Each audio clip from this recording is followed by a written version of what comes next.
Hello and welcome to APM Research, the 144,000, the Creator's Glory.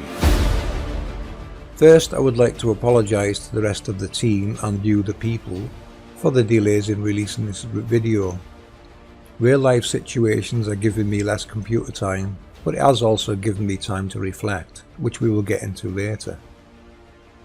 If you have been following our research, you will see how we have decoded the Creator's glory to be technology in the Underworld and at the scripturally mentioned gates in the north, south, east and west.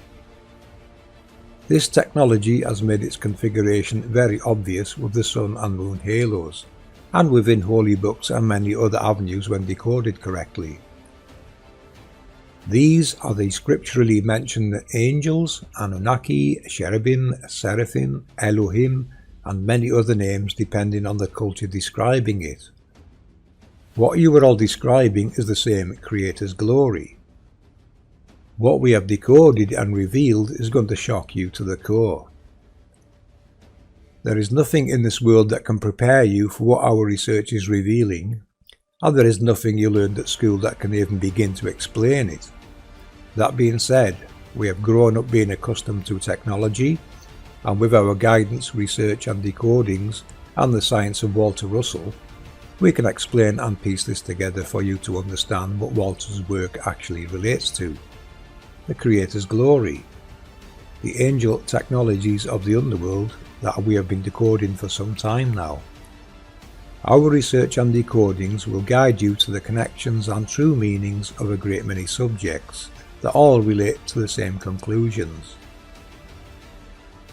This is a technological construct which reveals a very intelligent creator. We apologize in advance for what you will experience as you absorb our research and decodings, as we know this is going to be a very painful process for some of you to come to terms with and comprehend. But do not despair, for the Creator and creation are indeed very real, as our research is proving.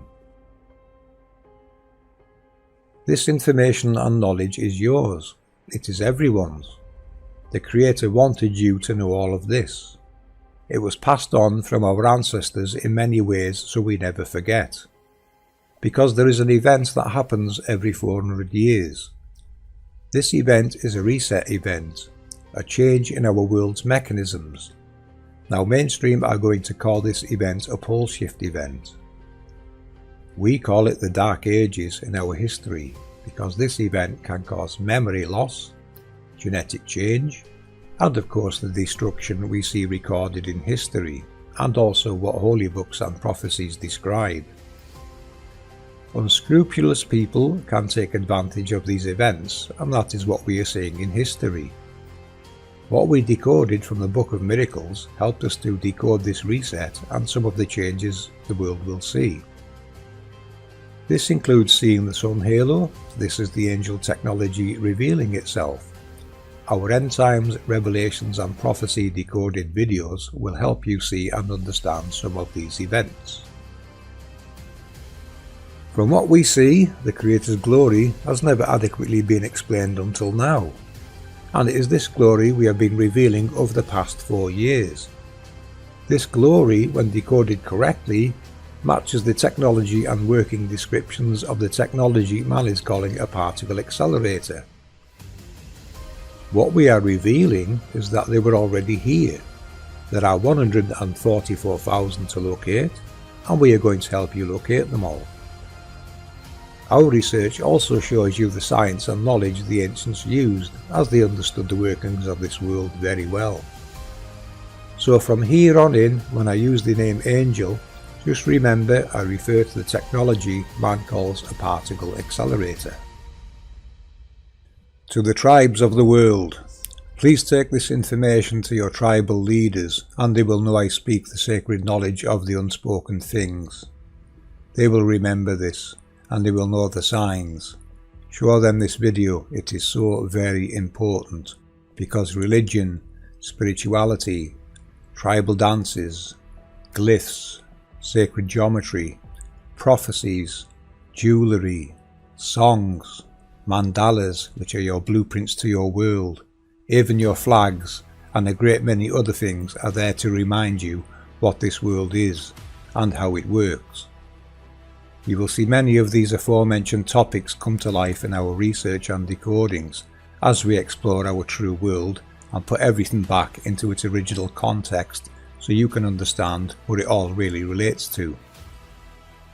We're going to start with some updates on the 400-year reset. If you haven't seen our other videos on this subject, they are in our playlist. Here's Amanda.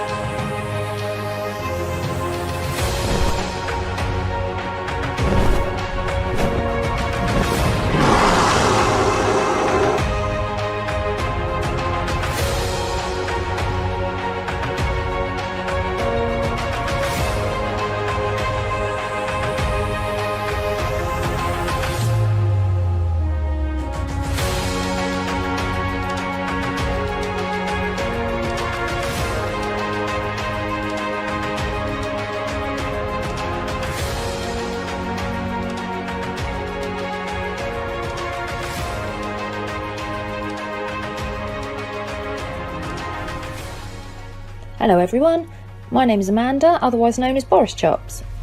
I've been following APM Research for 2 years now with keen interest.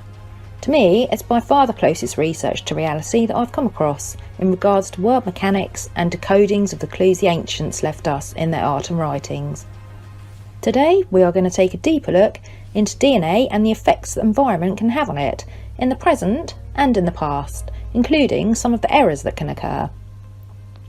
From the moment fertilisation occurs, the cells begin to divide, creating new cells from existing ones.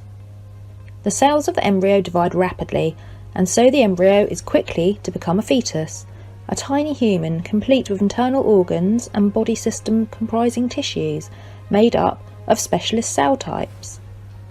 It's the genetic code that controls these early developmental processes. After birth, there is another period of rapid growth, new cells constantly forming by repeated cell division. DNA is primarily located within the nucleus of each cell, where it is contained in structures known as chromosomes. Each plant and animal and human cell has a copy of the organism's genetic material. This DNA carries a complete blueprint of the characteristics from one generation to the next. The differences between plants, animals and humans are pretty obvious, but at the chemical level, the core cells have DNA in the same shape as the double helix and are made from the same 4 chemical building blocks called nucleotides. What could possibly go wrong? Conjoined twins Lazarus and Johannes Baptista were born in 1617 in Genoa, Italy, and lived their life touring the freak shows in 17th century Europe. Johannes was growing out of Lazarus' chest and could not speak or hardly move, but just made slight noises. Lazarus was known to be courteous and handsome. He married and fathered 2 children, none of which inherited his condition. Josephine Corbin was born on the 12th of May 1868 to normal parents, although physicians noted the parents looked more like kin. Her disorder gave her 2 separate pelvises side by side from the waist down as a result of her body axis splitting as it developed. Only her outer legs were strong enough to walk, as the centre pair were too weak. Josephine worked as a performer in the sideshows and had 5 children with her husband James. Ella Harper, known as the Camel Girl, was born on the 5th of January 1870 with a rare condition that caused her knees to bend backwards. This disorder is called congenital genu recurvatum. Her preference to walk on all 4s was what resulted in her nickname. She made good money performing, but gave it up to pursue other interests and later married and bore 1 daughter called Mabel. Bill Dirks, aka the man with 3 eyes, was born in April of 1913 to completely normal parents. Bill suffered from a disorder called frontonasal dysplasia, which gave him a deep cleft going down the middle of his face, resulting in the illusion of having two faces. Although pictured here as having a third eye, Bill actively used to paint on an eye in the cavity as part of his stage act. Bill married a fellow performer called Mildred, aka the alligator-skinned woman. It should be noted that none of the offspring born to these interesting people inherited the disorders that their parents bore. Well, nothing in life is perfect, so let's take a look at what can cause defects and mutations in this very fragile system. DNA polymerase enzymes are amazingly particular with respect to their choice of nucleotides during DNA synthesis, ensuring that the bases added to a growing strand are correctly paired with their complements on the template strand. Nonetheless, these enzymes do make mistakes, at a rate of 1 per every 100,000 nucleotides. Incorrectly paired nucleotides that still remain following mismatch self-repair become permanent mutations after the next cell division. This is because once such mistakes are established, the cell no longer recognises them as errors. When these mistakes are not corrected, the incorrectly sequenced DNA strand serves as a template for future replication events, causing all the base pairings thereafter to be wrong. Although most mutations are believed to be caused by replication errors, they can also be caused by various environmentally induced and spontaneous changes to DNA, like weather, diet, chemicals, radiation, and even negative thoughts. These causes are known as mutagens, and in modern times we are surrounded by influences that permanently mutate our genes. By looking back through history, what could be causing the mutations documented in old writings and art? As covered in the End Time series of videos, we can see evidence of this happening long before radio, Wi-Fi and television transmissions were invented. Even a simple little plant like the clover can be infected by environment alone. This plant, for the most part, produces 3 leaves, with the odd exception of 4. However, a particularly hot summer can alter the DNA, so it keeps producing more 4-leaved versions of itself. I myself found my first 4-leaf clover in the midst of a heat wave when I was 44. With environmental factors in mind, let's take a look at an interesting discovery made by Jon Thorsson, an Icelandic meteorologist, in 1951. He found what appeared to be, at first glance, a herd of small, furry creatures moving very slowly around in a uniform manner, but on closer inspection realised that they were actually squishy pillows of moss that were not attached by any roots. He named his find glacier mice, which they are still known as today. In more recent years, these glacier mice have been tracked and monitored to try and find out exactly what they're up to. Over a period of 2 months, a selection of around 30 of the herd were tagged and monitored, and it became apparent that their movements were not just random, but rather a group effort following a certain predictable pattern. Unlike tumbleweeds that are just blowing around in the wind, these mossy little critters are rolling together at the same rate of 2.5 centimetres per day. Upon revisiting the glacier mice over the year, they could all be seen to travel slowly to the south, then start to speed up and deviate to the west before slowing down again towards west. We have looked at nature's patterns of motion previously in APM Research and see it with many animal and plant species. Glacier mice will not just grow anywhere, their environment has to be just right. They can be found in Iceland, Alaska, Chile, Svalbard and Venezuela, and can live between 5 and 6 years.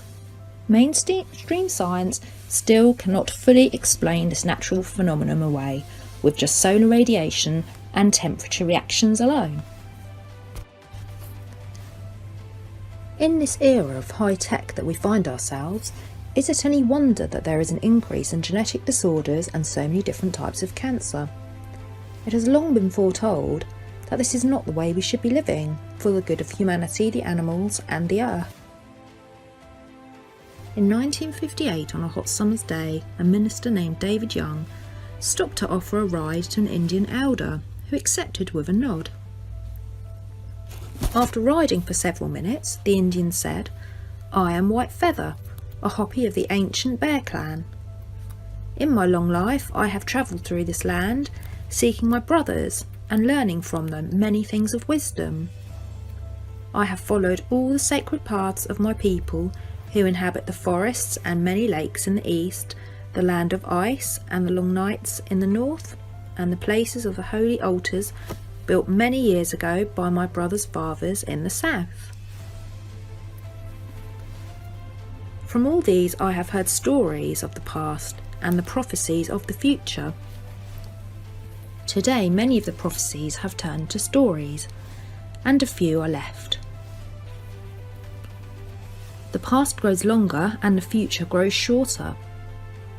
This is the first sign. We are told of the coming of the white-skinned men, like Bahana but not living like Bahana men, who took the land that was not theirs, and men who struck their enemies with thunder. The second sign. Our lands will see the coming of spinning wheels filled with voices. In his youth my father saw this prophecy come true with his own eyes, which was the white man bringing their families in wagons across the prairies. The third sign. A strange beast like buffalo, but with long horns, will overrun the land in large numbers. These White Feather saw with his own eyes, which was the coming of the white men's cattle. The fourth sign. The land shall be crossed with snakes of iron. The fifth sign. The land shall be crisscrossed by a giant spider's web. The sixth sign. The land shall be crisscrossed with rivers of stone that make pictures in the sun. The seventh sign. You will hear of the sea turning black and many living things dying because of it. The eighth sign. You will see many youth who wear their hair long, like my people, come and join the tribal nations to learn their ways and wisdom. And this is the ninth sign. You will hear of a dwelling place in the heavens above the earth that shall fall with a great crash. It will appear as a blue star. Very soon after this, the ceremonies of my people will cease. Many of my people, understanding the prophecies, shall be safe. There will be much to rebuild, and soon, very soon, afterwards Bahana will return. He shall bring with him the dawn of the fifth world. But White Feather shall not see it. I am old and dying. Perhaps you will see it in time. The old Indian fell silent. They had arrived at his destination, and Reverend Young stopped to let him out of his car. The Reverend died in 1976, so did not live to see the further fulfilment of this remarkable prophecy. The signs interpreted as follows. The first sign is of guns. The second is of the pioneers' covered wagons. The third sign is the longhorn cattle. The fourth sign describes the railroad tracks. The fifth sign is a clear image of our electric power and phone wires. The sixth sign describes concrete highways and their mirage-producing effects. The seventh sign foretells of oil spills in the oceans. The eighth sign clearly indicates the hippie movement of the 60s. The ninth sign was the US Skylab that fell to the ground in 1979, which, according to an Australian eyewitness, appeared to be a burning blue light. The Hopi also predicted that when the heart of the Hopi Land Trust is dug up, great disturbances will develop in the balance of nature, for the Hopi land is a microcosmic image of the entire world. Any violations of nature in the Four Corners regions will be reflected and amplified all over the earth. The Hopi Indians are the keepers of the Native Americans. They call this age the fourth age of man, and according to them, the earth has been wiped clean 3 times already. First by fire, second by ice, and most recently by flood, approximately 11,000 to 12,000 years ago. They also state we are about to enter the 5th age, which they called the world of illumination, which seems to coincide with the dawning of the age of Aquarius. Hopi say we need to return to the earth, and one way to do that is to restore our bodies to health by eating natural grain, wheat, rice and corn. We need to stop fighting each other, as the people are not the enemy, the corporations are the enemy, as they are greedy and take profits now without regard to the future or environment. The Hopi are fully aware of the Earth's cycles and effects on living beings and plant life. They try to live and encourage others to live within nature rather than against it, to ensure our survival through an end times event, which they see as a new beginning. We are creating now what our tomorrow shall be. A few wise words and accurate predictions there from the Hopi people, who share their knowledge to try and help us all and Mother Earth, although ultimately we are at the mercy of Earth's cycles.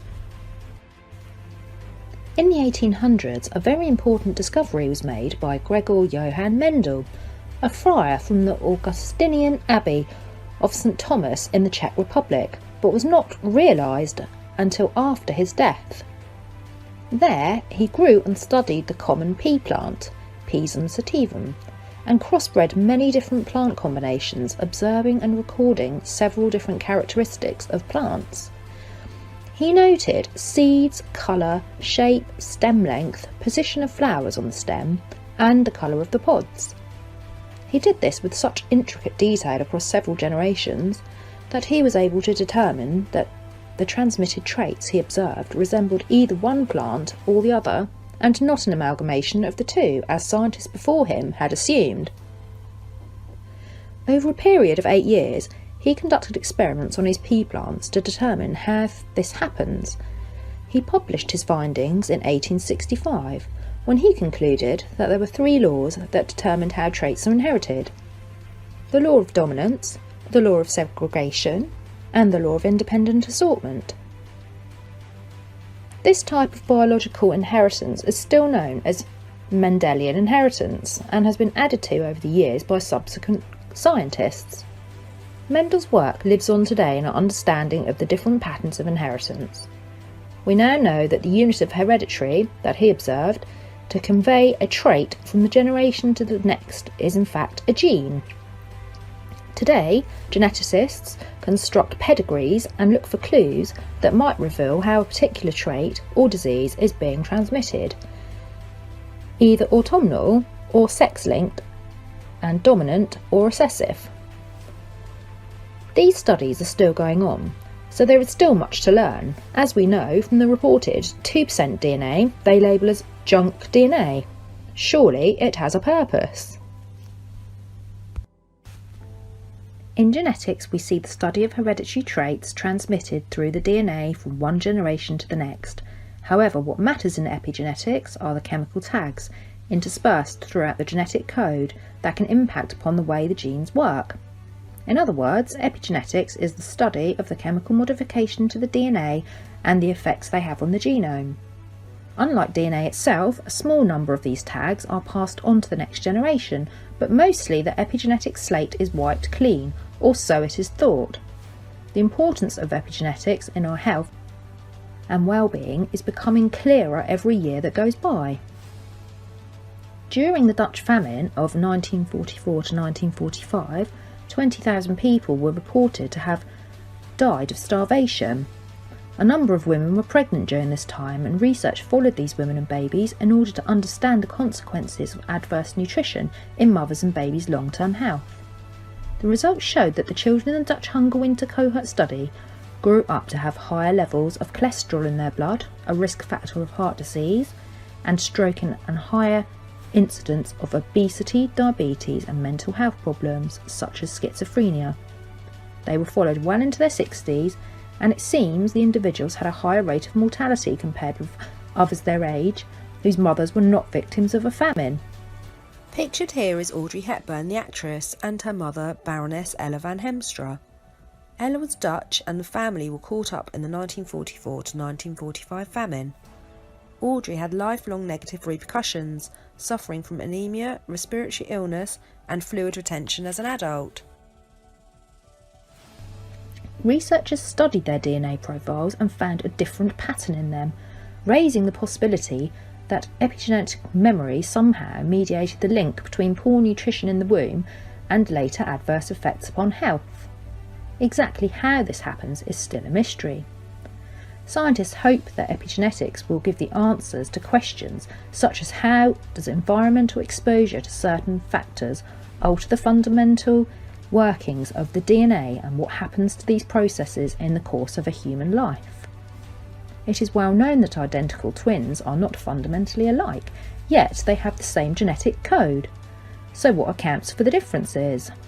It has long been thought that twins' environment, exposures to certain factors such as environment, sleep, illness and trauma are disparate between twins. So in the context of nature versus nurture, epigenetics is emerging as a main driver behind the effect of environmental exposure on our health. It plays an important role early in life during embryonic development and is a key factor in organ development.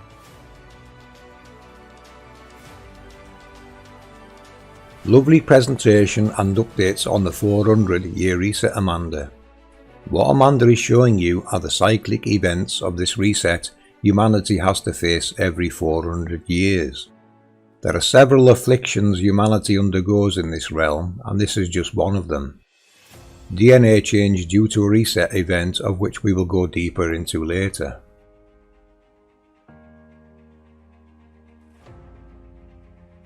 The map and grid you see on screen are the map and model we work with. We have come to find the international date lines are fake, hiding where the luminaries come from and go to, and anything else beyond. They are a mental block, the edge of the globe. The Arctic and Antarctic restrictions are not the only locations hiding more secrets. No shipping or aircraft cross the international date lines. The data is being flipped to appear to be. They are really using routes in the north over Greenland to cross the map, and the same must be happening in the south. GPS your flight and compare it to the flipped data recordings found on Flight Radar 24. World War II was all about taking control of the perimeters, and it has never stopped. In 1947, a US fleet sailed to Antarctica in search of Nazi war criminals. A year later, the US built the world's first nuclear power station. Admiral Byrd mentioned land south of the South Pole. He was not speaking of the globe. On Antarctica, here's one conscience. Mainstream science news. High energy particles discovered in Antarctica. Scientists are baffled. What do they actually do to earn their paychecks? They spend most of their time baffled. Always baffled because they are so compartmentalized, they cannot understand the full picture. They are stuck decoding data and attempting to use a globe model. They will continue to be baffled, which is sad because they can't see the full picture under this guise. They will always have more questions than answers, and that's too bad considering how much they probably paid for their degree. So, our baffled scientists have been studying a fountain of high-energy particles using NASA instruments in Antarctica, and may have discovered evidence of what they are calling proof of a universe parallel to our own. Well, I'm disagreeing with that. However, let's continue to see what they're talking about. The baffling discovery of cosmic ray-like particles streaming from the ice was first dismissed by scientists as background noise. This was detected in 2014 and 2016 by NASA's Antarctic Impulsive transient antenna, also known as ANITA. The ANITA experiment has been designed to study ultra-high energy cosmic neutrinos, detecting the radio pulses emitted by their interactions with the Antarctic ice sheet. This is to be accomplished by using an array of radio antennas suspended from a helium balloon flying at a height of about 37,000 meters, which is about 122,000 feet in the air. The neutrinos, which are subatomic particles with a mass close to zero, produce radio pulses in the ice because of the Icarian effect. This effect is also known as Icarian radiation, and is the phenomenon where a particle is traveling faster than the phase velocity of light in a dense dielectric, such as salt or ice. This Icarian effect produces a shower of secondary charged particles which contain a charade anisotropy and thus emits a cone of coherent radiation in the radio or microwave part of the electromagnetic spectrum.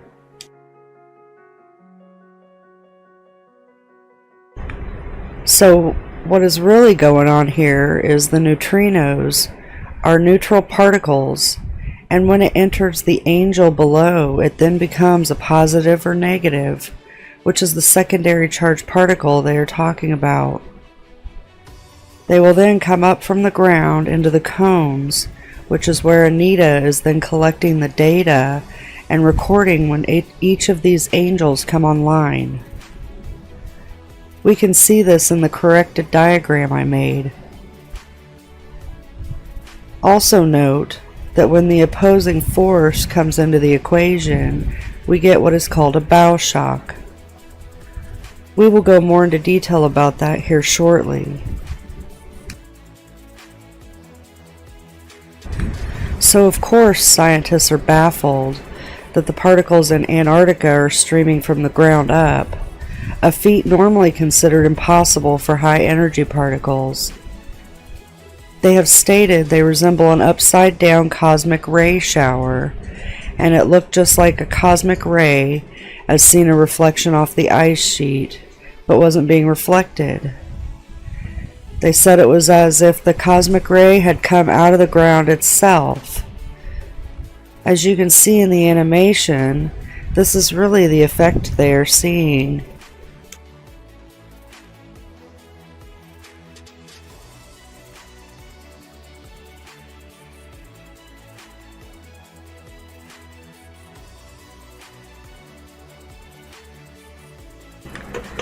As we delve deeper into this information, we discover this observatory is buried a mile deep into the ice.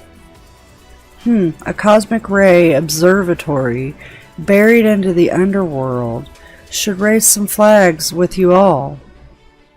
I know it does for me. So they are saying they are observing some of the most distant and violent phenomenon in the cosmos, such as colliding black holes, galaxies with superviolent cores, and mysterious gamma ray bursts. All this is being observed from down in the earth. Let that sink in for just a moment.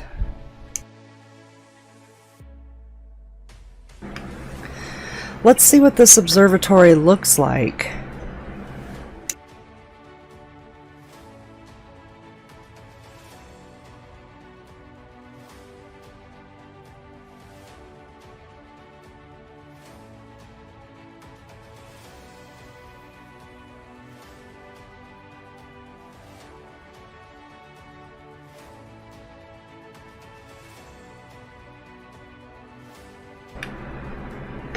What it seems that's really going on here is they are digging down into one of our angel rooms.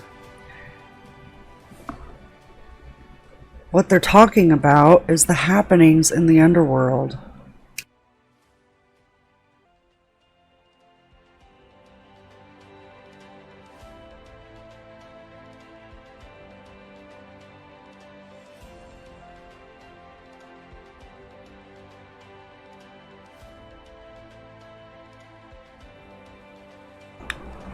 Here they show us what they say is coming down from outer space.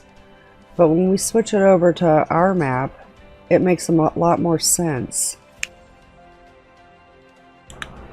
We can see the below going to the above, connecting and coming back down. This is how the halos are created.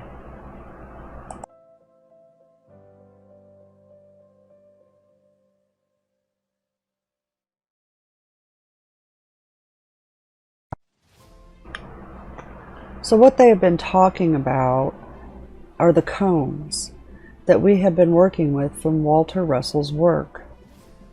The height of the halos and the cone angles, along with the power being generated, will each have a different effect. These are created by the angels, or what mainstream now calls particle accelerators, as we have stated before. This is science's feeble attempt to try to deceive us with outer space and alternate universe theories to fulfill their agenda. When you have APM eyes, it is easy to understand what scientists are talking about and be able to show the cause of the effects.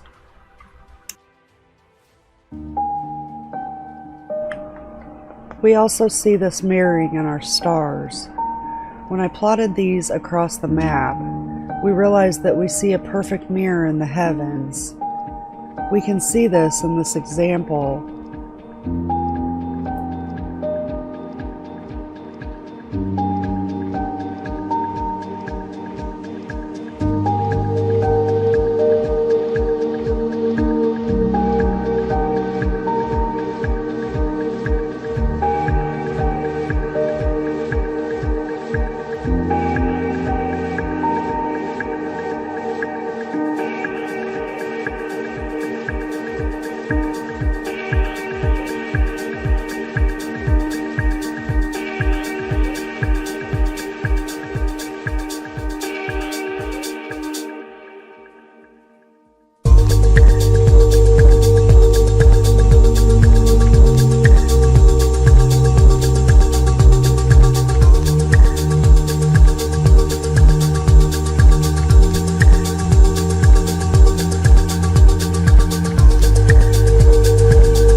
Scientists say all this could have been created in the Big Bang.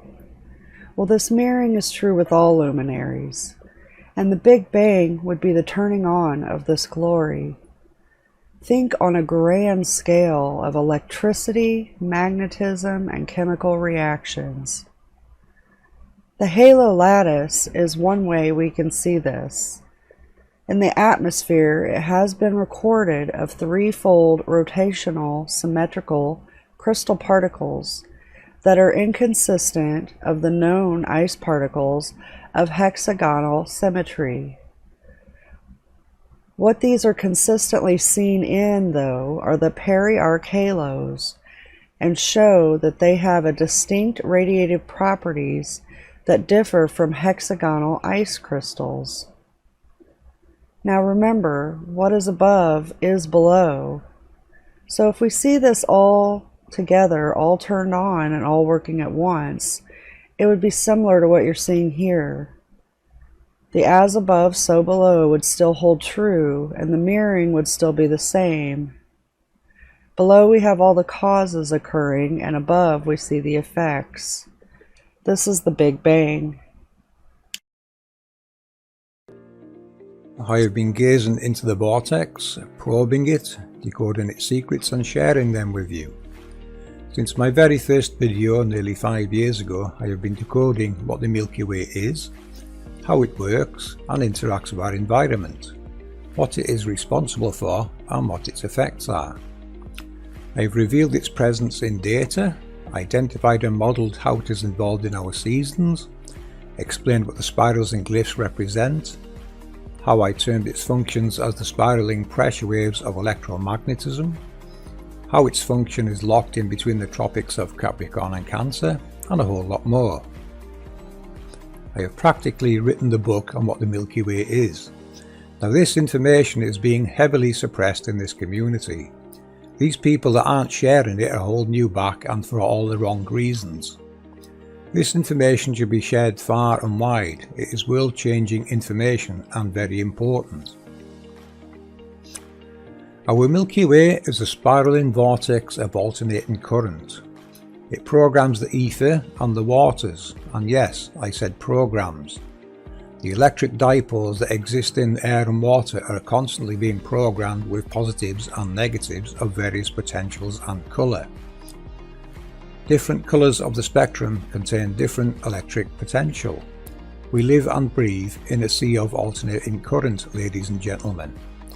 This was termed the ether or quintessence in ancient times. When I gazed into this spiraling vortex, I saw what Nikola Tesla and Walter Russell saw. I experienced their revelations and realizations. It is overwhelming, in more ways than I can describe. But I continue on and try to show in my research and explanations how we are revealing the Creator's glory, because this is what it is a part of. It is the primary driver in this realm. In 2D it looks like a sine wave, which in 3D is a spiral. It is our Milky Way, or Milky Wave as I call it. It has many names, as you can see on screen, and features in every culture's knowledge. In my first video I added these sine waves. Later in our Heaven and Hell video I decoded the Milky Way as a sine wave, and in our interview with Robin. I showed an animation of what the waveforms are doing. They also featured in our Angels Decoded video. This is Rahu and Ketu, the Yin Yang, and many other names. Now in 3D what we are working with are spirals, and this is what they look like. What they are doing is rotating the ether across a horizontal plane. This mixes the positives and negatives, which not only help create daylight, but helps power our sun and other luminaries. It is also alternating current. During the day the moon takes second place. There are two spirals which help power our sun. The moon gives its light to the sun, Enoch mentions. This means that the sun is king, and takes priority, which is why our moon isn't illuminated during the day. By night there is only one half of the waveform present, our Milky Way, which is what gives the moon its light. The second waveform has shut down to create what we call night, but will start again at the next sunrise, you can be assured.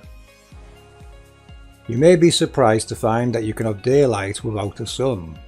The sun is its own light, as is the moon.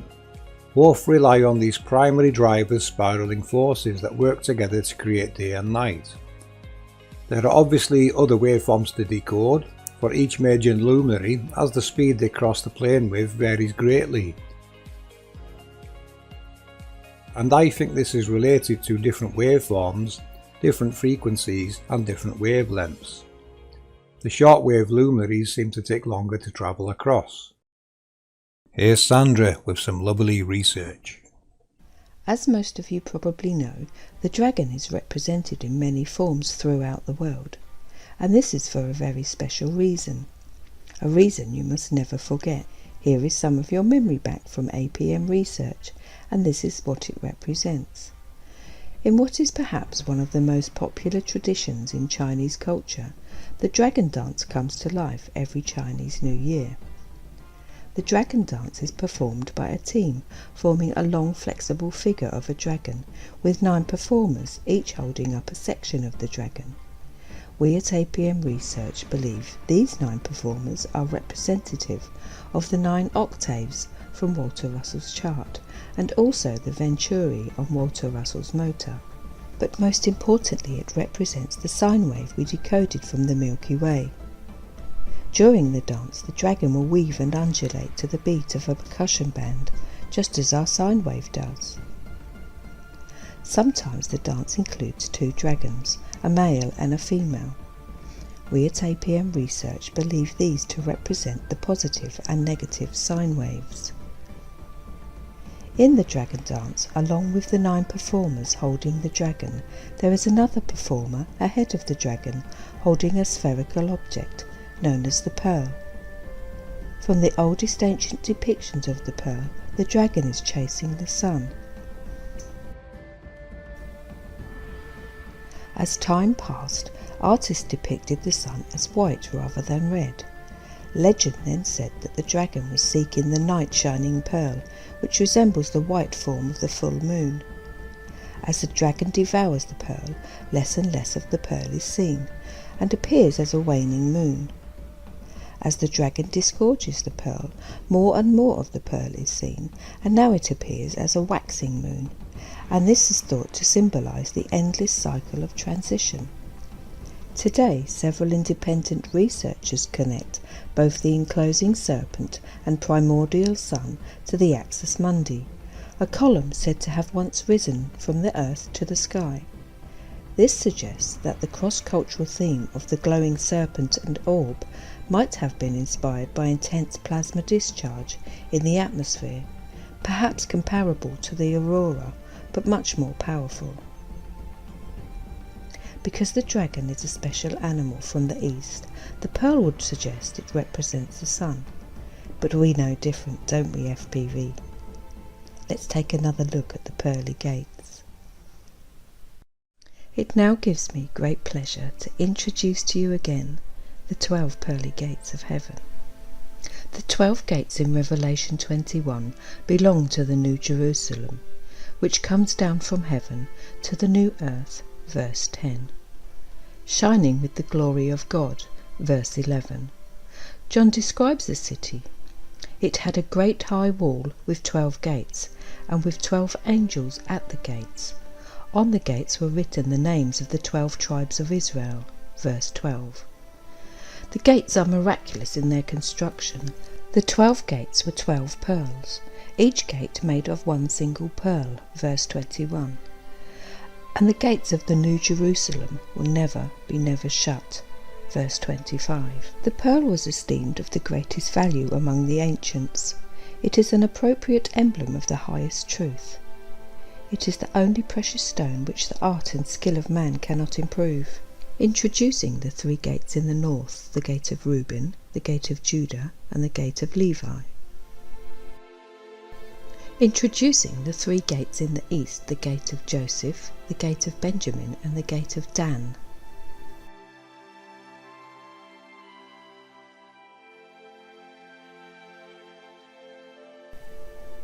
Introducing the 3 gates in the south, the gate of Simeon, the gate of Issachar, and the gate of Zebulun.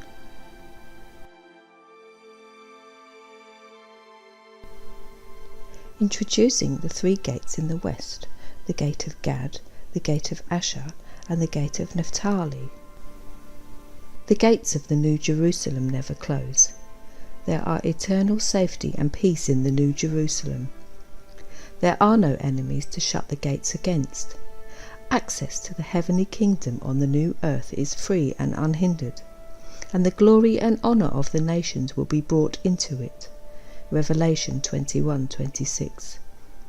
The gates face every direction of the compass, and their perpetual openness invites everyone to partake of the goodness of God's grace. See Revelation 22:17. Welcome to the realm.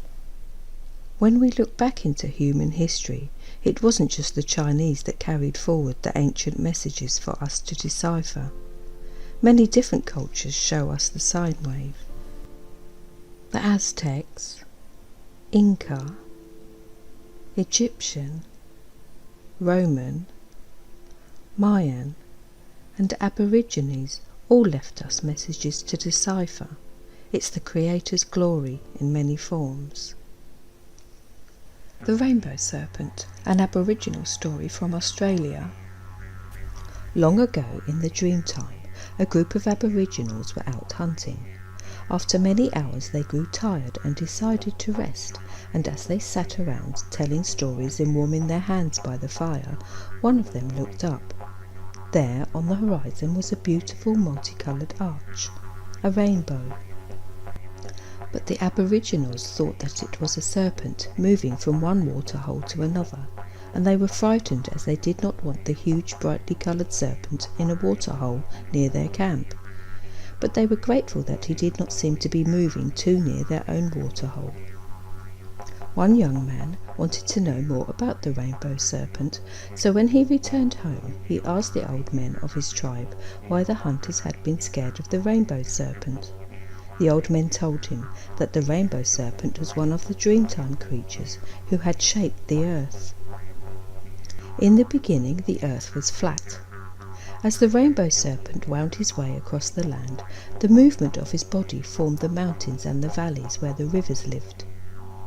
He was the biggest of the Dreamtime beings, and his power scared even the other Dreamtime creatures.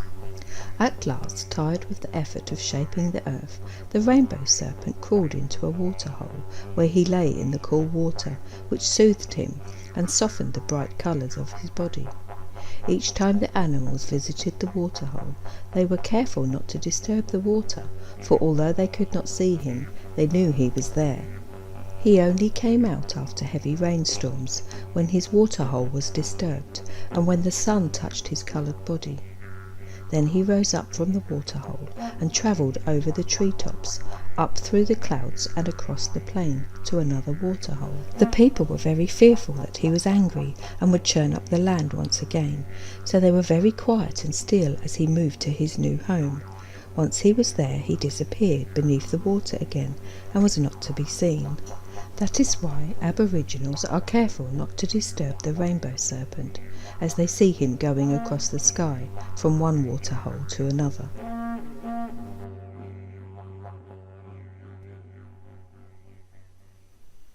We hope you can see that every culture has left clues to how this world works. In modern times it has been stolen from you all, but we are giving it back to you and helping you to see the glory it represents.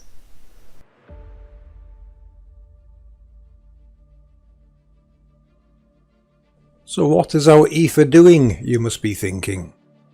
The ether, or dielectric, is basically a giant capacitor that is constantly changing polarities due to the mechanics of the angel technologies.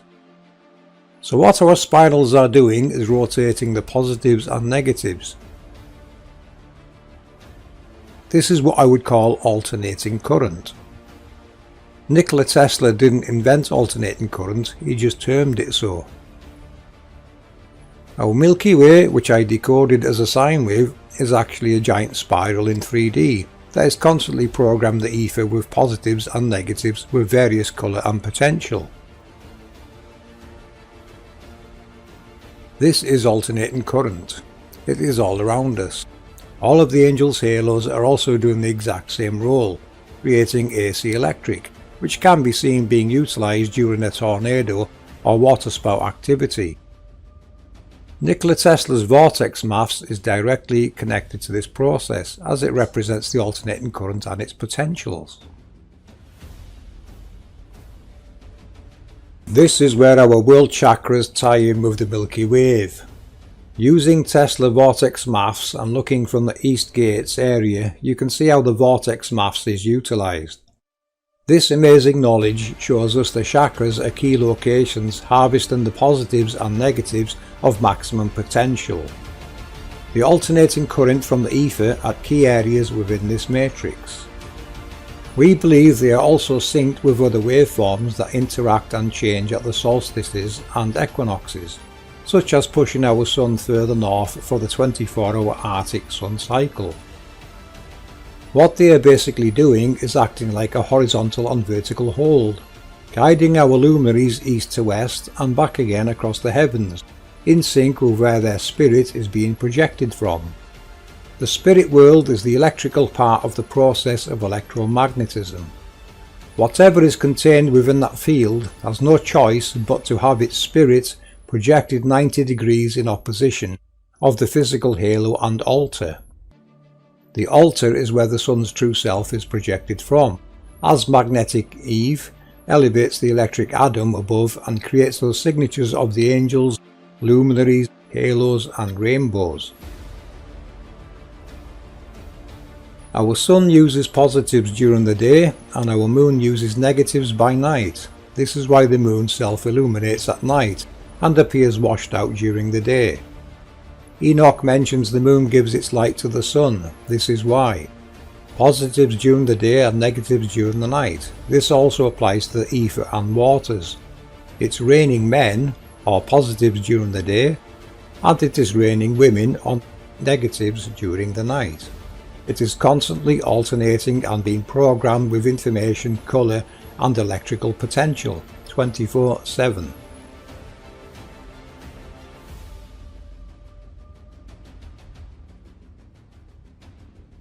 The chakras and Milky Way spiral are activating and deactivating switching mechanisms that are in sync with the movement of the luminaries.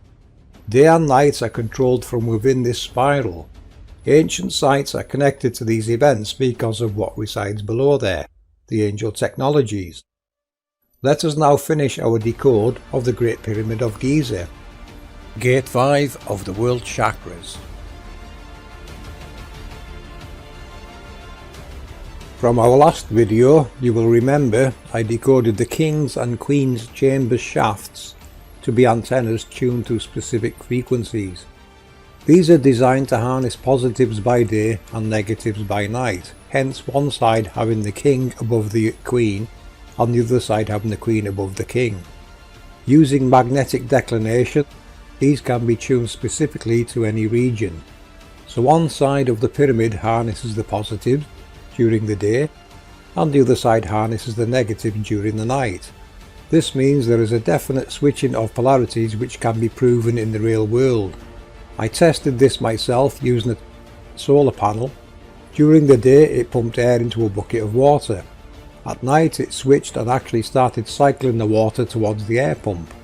To stop this you can add a blocking diode, however, shouldn't we just reverse its configuration for that use to make it a 24/7 free energy device? Start experimenting, people. So on with the decode. For this part we are revisiting the Great Pyramid to complete the picture. Now if you remember the niches in the King's and Queen's chamber, I connected those to the same process decoded in Walter Russell's motor. They are doing the same process of generating alternating current using water and pressure. To decode the pyramid we now add the missing parts. I could see from Brian Foster's video that the chambers inside had definitely been exposed to water, so what I needed was the pump system to make this work. I came across this animation made by Edward J. Kunkel that termed this ram water jet design as a Pharaoh's pump. He said it was part of how they built it. That may be the case, but its correct use and primary function is the pump system needed to cause the water to rise and fall in the King's and Queen's chambers. This effect is the same as the events taking place in Walter Russell's motor. You see, the niches are actually pressure zones that will emit an electrical pressure wave. This wave is harnessable alternating current of various potentials. How it works is the narrowings in the niches are venturis that cause a back pressure, which is basically a manufactured torus field, of which you have seen decoded in other works of mine. So we now have the motor and process to create the alternating current. The design is slightly different to Walter's motor, but still has the same principles. The heavy blocks above the King's and Queen chambers are there to create the back pressure needed to make this work, and will also be shaped like a venturi. This is the same as two poles on the Walter Russell motor.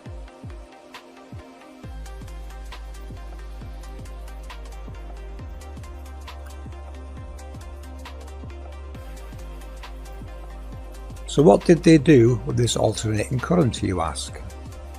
For a very big clue to that, we will visit Dendera further along the River Nile and decode this component. This bulb, as it has been termed, is actually something very unique and special. I decoded it as a Mercury arc valve or rectifier. This is a type of electrical rectifier used for converting high voltage or high current alternating current, AC, into direct current, DC. And this is how you charge your batteries or run DC equipment. Thank you for that lovely animation, Sandra. Excellent work. The Mercury arc rectifier is a type of cold cathode gas-filled tube, but it is unusual that the cathode, instead of being solid, is made from a pool of liquid mercury and is therefore self-restoring. As a result, Mercury arc valves were much more rugged and long-lasting and could carry much higher currents than most other types of gas discharge tube. Some of these Mercury arc rectifiers are still in use today. You see, Mercury has a very good use in converting alternating current to direct current. This was obviously used extensively in ancient times. If you remember, I mentioned they found amounts of mercury below a pyramid in Mexico.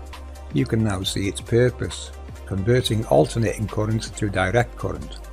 So the Dendera light bulb now helps me decode a larger piece of the puzzle.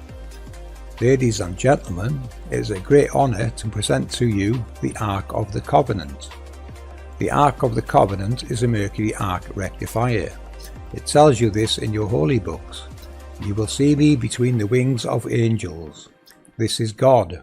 God is light, the electrical energy that is involved in the creation of all things. This creator is teaching science and knowledge, and how we as human beings can work with God to benefit humanity.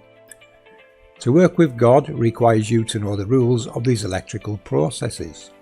God will work with you, not for you. Walter Russell. Edison's problems of sending DC current longer distance came with its problems, and fires were common. Tesla's idea was to send the alternating current to your homes and have the appliances convert it to DC electric current, which is for the most part still taking place today using semiconductors. So we are basically paying for the privilege of a spiral entering our homes and bringing appliances to life. Alternating current that is free and plentiful, that will never exhaust itself and has always been here since this construct's creation. Take this most sacred of knowledge and share it far and wide, for it belongs to you all. Our ancients knew this and left for us all the clues which we have decoded. My next step, of course, would have been to see how it can be harvested in more modern times. But someone else already figured this part out by identifying the spires on most buildings are actually there to harvest from the ether. They are antennas. I'm not sure who came to this conclusion, but it is 100% correct and very good research. Do let me know who discovered this so I can credit you correctly in our next video. Very well done. Excellent research. The missing component from your antenna decode is the Mercury arc rectifier, or as replaced within modern times, a semiconductor. So the old world science and technology now meets the new world science and technology, and as you can see, they are very much the same. APM Research have decoded the ancients' understanding of the ether, the Milky Way, and how to harness and generate electricity, including the demonstrations and science required, and the structures used and what to look for.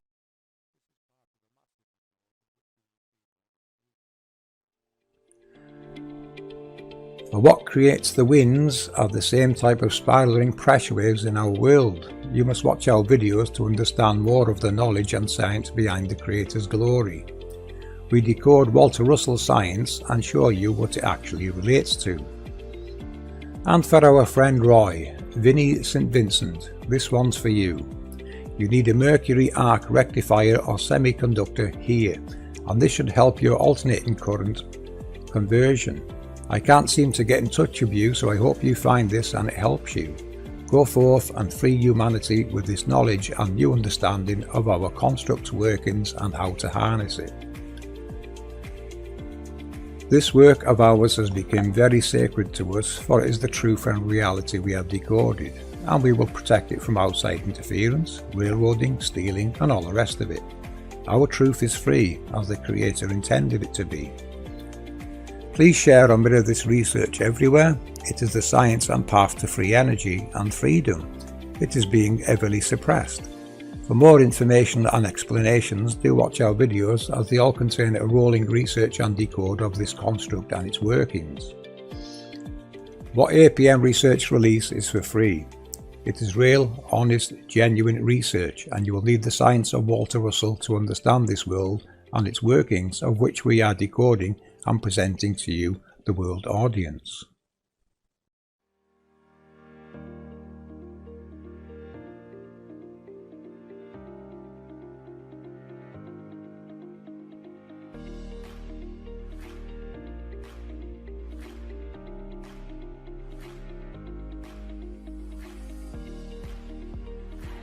And now we are going to decode rainbows for you. Here's Danielle. I'm going to share a few things about rainbows, such as the way refraction causes us to perceive them, and demonstrate with a few clips of my own where I made rainbows with my garden hose. Then I'll discuss some related topics and historical and mythological information. When I recorded rainbows I made with my garden hose, if the sunlight hitting the water droplets came in from a low altitude, I could see the entire rainbow as a full circle in front of me, appearing vertically. As the sun gained in altitude, the rainbow would gradually tilt downward, its face always remaining parallel to the location of the sun. In this diagram, the sun is at 60 degrees in altitude, so the top of the rainbow would appear to be 30 degrees from the ground. There is always a straight line connecting the sun, the lens of the observer's eye or camera lens, and the center of the circle, which is called the antisolar point. In my video clips, I added diagrams to show the observed tilt of the rainbow in relation to the degree of the sun's altitude to the horizon at the moment each clip was recorded. Although you would never see a rainbow from the side, I turned them this way to demonstrate the angle. Here I am standing outside the rainbow, and it is easy to see the full circle because the sun is about 43.5 degrees above the horizon, so the top of the rainbow has about 46.5 degrees of tilt away from horizontal. A few minutes after I switched to a pump sprayer to see how the finer mist would appear, and the angle is about the same. Here the sun is much closer to being overhead, just over 72 degrees, and you can see I'm standing well within the circle of the rainbow. I can no longer see the entire thing unless I turn around. In this clip, the sun is about 61.5 degrees in altitude. This rainbow appears similar to the one in the last clip, however I'm standing closer to the edge. And in this clip, the sun is at a very low angle, so the rainbow is quite vertical in appearance. With the dark background, we can see a more vivid secondary bow.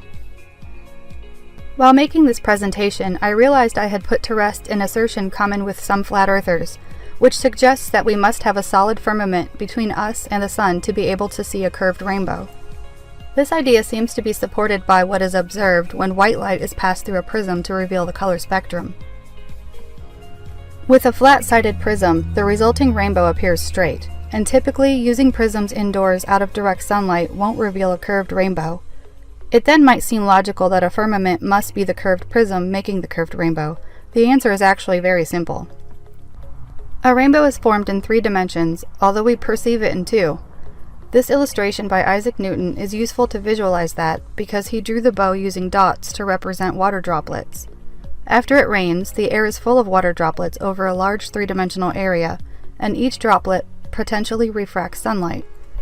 The colored bands apparent to our eyes are not flat circles. They actually form a cone, with the circular end farthest away from you, and the point at your eye. The light inside is still being sent back to your eye. It is just received as white, so the rainbow looks like a hollow circle, with the area of sky visible inside the primary bow appearing brighter than the outside. According to the law of refraction, each color's frequency is refracted at its own specific angle when exiting the water droplet. All of the droplets, at about 42 degrees in any direction in your field of view from the antisolar point, will appear red to you, and each other band of color you see is in order according to its corresponding angle of refraction. The closer a droplet is to your eye, the more narrow your field of view is at that distance, so less actual distance from the center is needed to reach the specific degree of refraction for color. This is how the cone of color is formed. Each droplet does refract all of the visible color spectrum, but again, the color revealed to your eye is solely dependent on its angle from your eye to the antisolar point. I was surprised to find there is still debate over the physics behind how the visible spectrum is revealed to the eye in some situations, especially in the case of the glory, which is another way the visible electromagnetic spectrum is revealed. With the glory, the effect is caused by the sunlight shining onto very fine water droplets or particulates much smaller than rain droplets, such as clouds or fog or even smoke. Just like the rainbows I demonstrated, the glory you see is only centered on your head. If you take a photo of a glory or a rainbow that you make with your hose, the rainbow in the photo is not the same one you see with your eyes. It is centered on the camera's lens. The size of the glory depends on the size of the particulates. The smaller the particulates, the larger the glory. Glories are frequently spotted from the windows of airplanes, and the person looking at it will have the section of the plane's shadow that marks their location in the plane centered on the glory. Although the glory can be different sizes, the plane's shadow will still get smaller in size as it gains in distance, as it normally would on any cloud.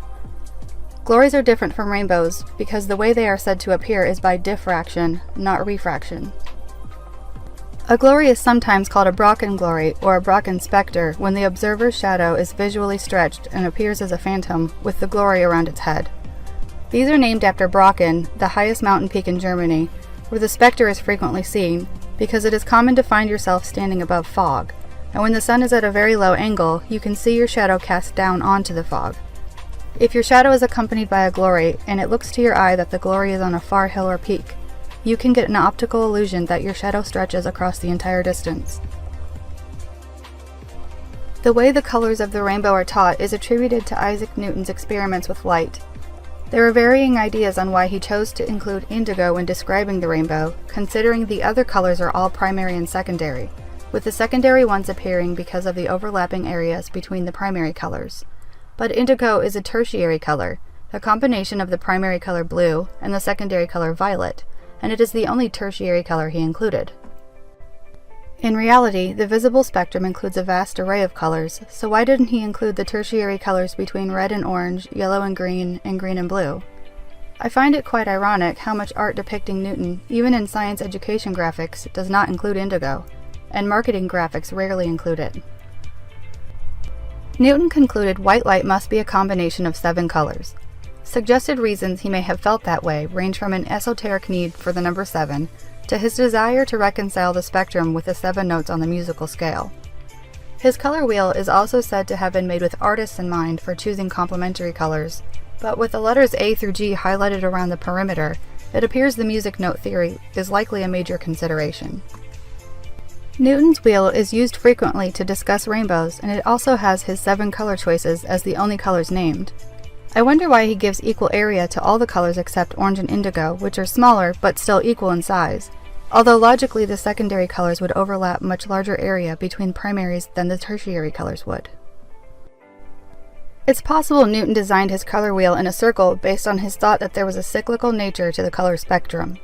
Previous to Newton, the rainbow was commonly described with 5 colors: red, yellow, green, blue, and violet.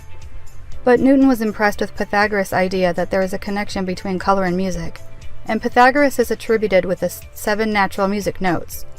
He felt 7 was a magical number that made connections between otherwise seemingly unconnected things, like color and music, because the sum of spiritual things represented by the number 3 and material things represented by the number 4 is 7. Even today, we see the constant refusal to connect those two, especially in science and medicine. On Walter Russell's cosmic pendulum chart, he lists the 7 notes on each side and also attributes them to colors, with his point of inertia between Do and Re. Starting the pendulum to the left to make it follow the center spiral clockwise, the first note it would hit would be Re, which is violet. Each side has the notes and colors in the order of violet, blue, green, yellow, and red, ending on Do with infrared.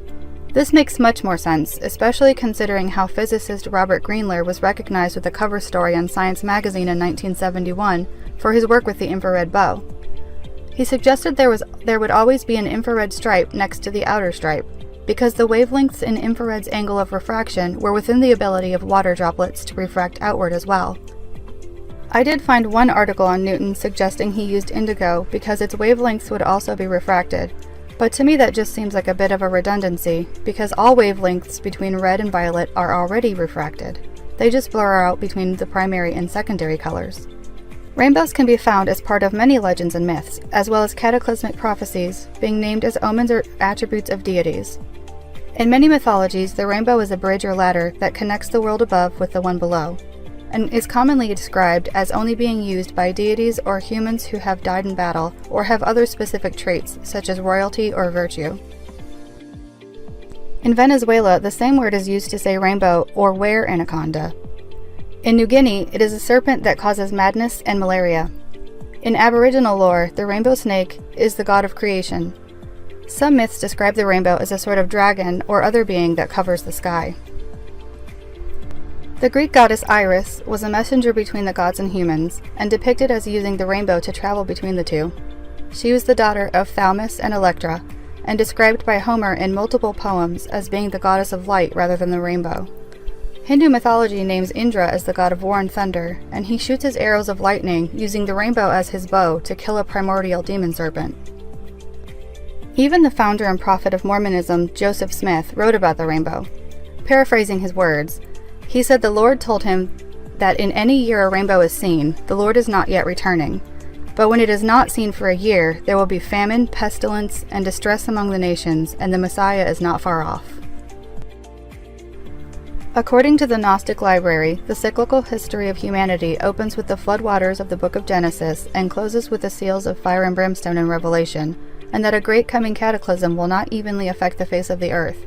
Those who remain by the shelter of unaffected areas will witness a terrible duel of water and fire, and after the catastrophe, a double rainbow will announce the enchantment of a new golden age. This teaching reminds me of why I became so interested in occult symbolism. I noticed that people were looking at world symbols they didn't use in their own religion and seeing them as an indication of evil, which may be intentional as it would keep people from learning the true meaning, or religion or spiritual paths using symbols but still only looking at them in a mystic sense.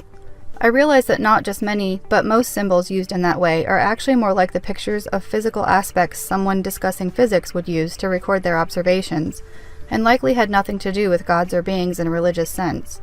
I can see the potential for the type of text I mentioned holding occulted knowledge that would be very useful when decoded. And with that, I would like to thank you for listening. Lovely presentation, Danielle. And to complement it, we will now decode what is creating the rainbows. First, we will play this clip by Erin McDermott. This is the signature of one of our angels in the Underworld. I want you to take notice of its rotational speed. The car eventually catches up with it and overtakes it, thus giving it a rotational speed of around 40 miles per hour. They revolve in the same locations all the time. This is why I tell you to time-lapse rainbows. They permanently reside there where you see them. You just catch them at different angles and don't realise it is the same one.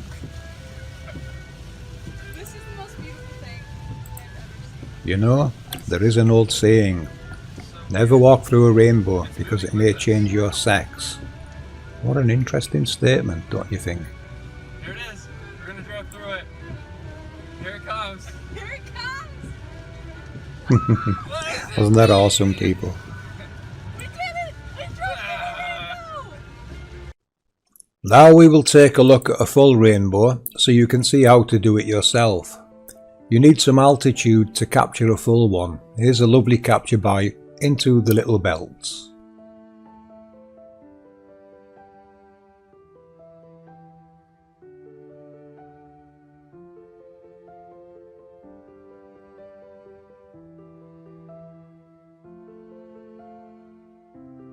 Although you can see the full rainbow, observers on the ground only see half, and so do you.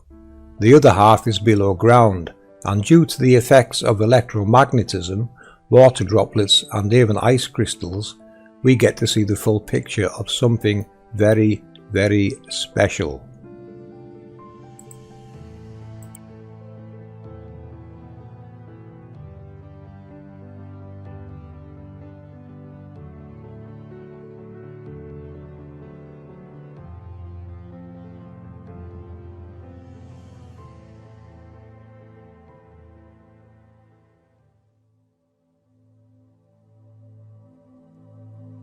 The time had come to start reconstructing the angels.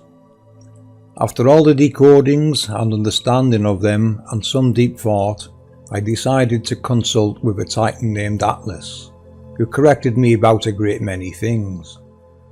After our conversation, I thanked him and I was on my way.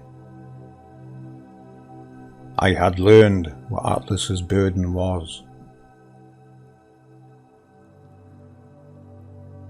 First, a quick recap from Jason on what is taking place in the torus field we decoded in a previous video.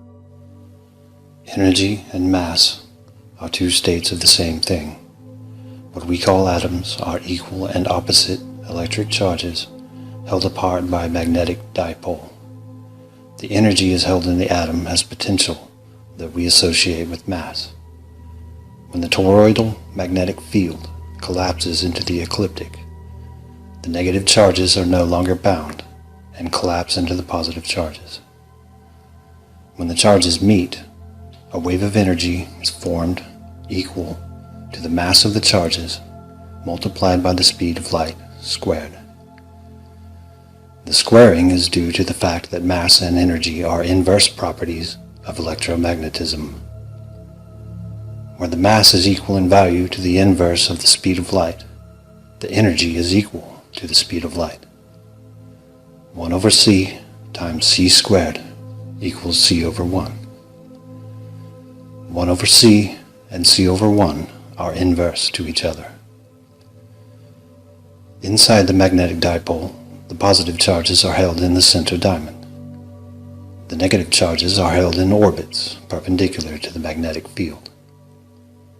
When the magnetic field collapses into the ecliptic, the two opposed charges form an electric dipole, which quickly implodes on itself due to the fact that the charges are now free of their magnetic restraints. We know what happens when two opposite charges contact each other. We see it in cosmic ray showers. The two opposing charges annihilate each other and become radiation energy. Mass and energy are inverse properties of electromagnetism.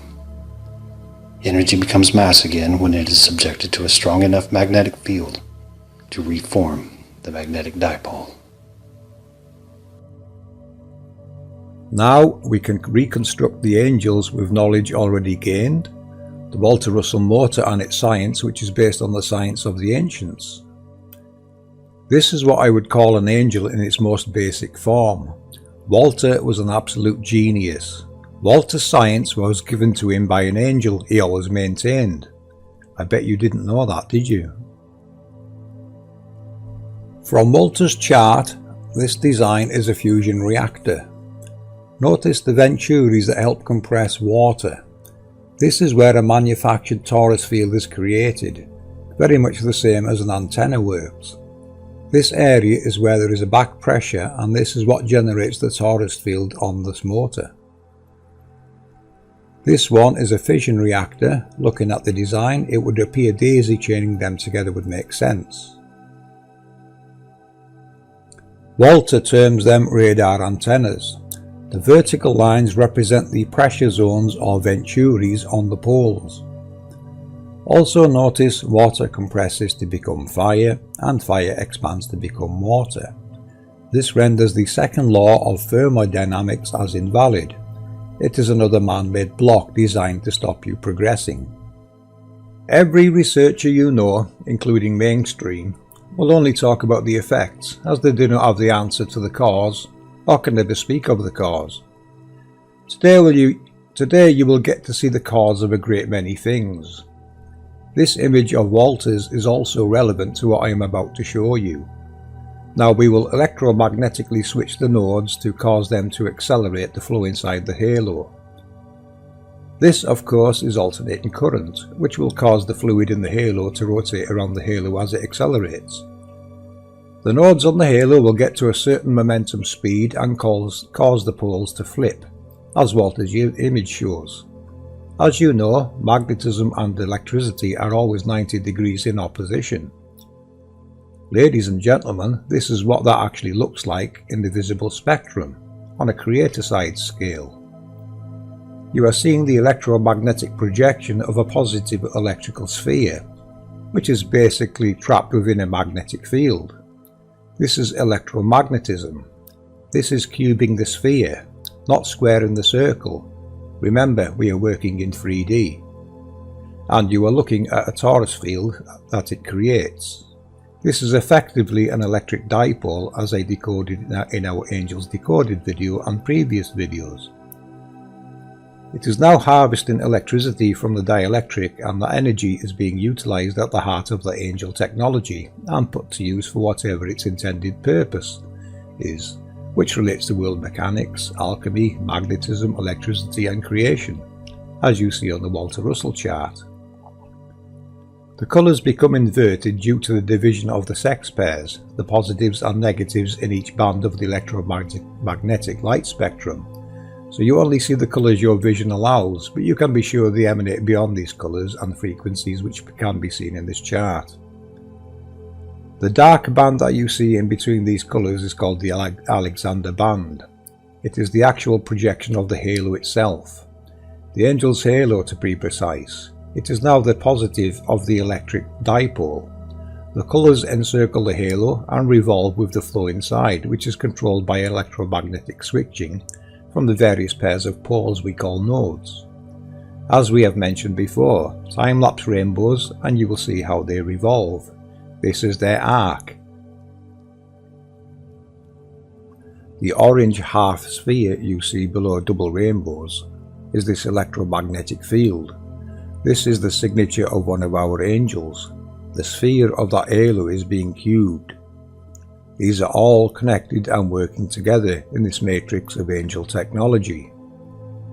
All timed and synced events working 24/7, each of which is a revolving Tower of Babel, which simply means the mixing of the positives and negatives, which is what they are designed to do. The Celtic Tree of Life represents these processes. All Tree of Life symbology represents the same processes, and our ancestors all knew this very well. This information is what your holy books and creation stories are trying to tell you. Man has corrupted it to hide and steal it. Genesis 9:10-16 is related to this exact process, as all angels operate the same way. Now you can see the duality of this technology. The effects of electromagnetism cause the halo to create a projection of itself in the heavens, which reverses its flow of direction back to the physical angel halo below. These are what create tornadoes and waterspouts. They are a visible part of this process.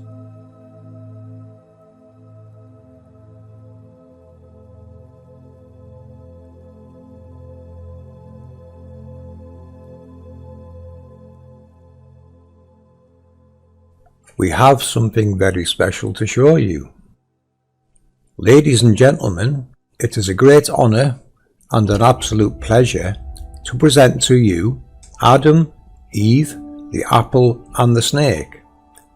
Adam is the smaller halo and represents the positive part of the electric dipole, and Eve represents the larger magnetic part of the dipole. The apple is their combined positive and negative electromagnetic torus fields, and the snake is the compression of smaller dipoles from the ether being channeled within its field, which of course is what is generating electricity, as it divides and multiplies in this rotating Tower of Babel we call a vortex. The mixing together of many smaller electric dipoles, thus creating more positives and negatives as they are compressed and make that electrical signature we call lightning, dividing and multiplying as they arc in all directions from their source of origin, the combined electromagnetic halos of Adam and Eve.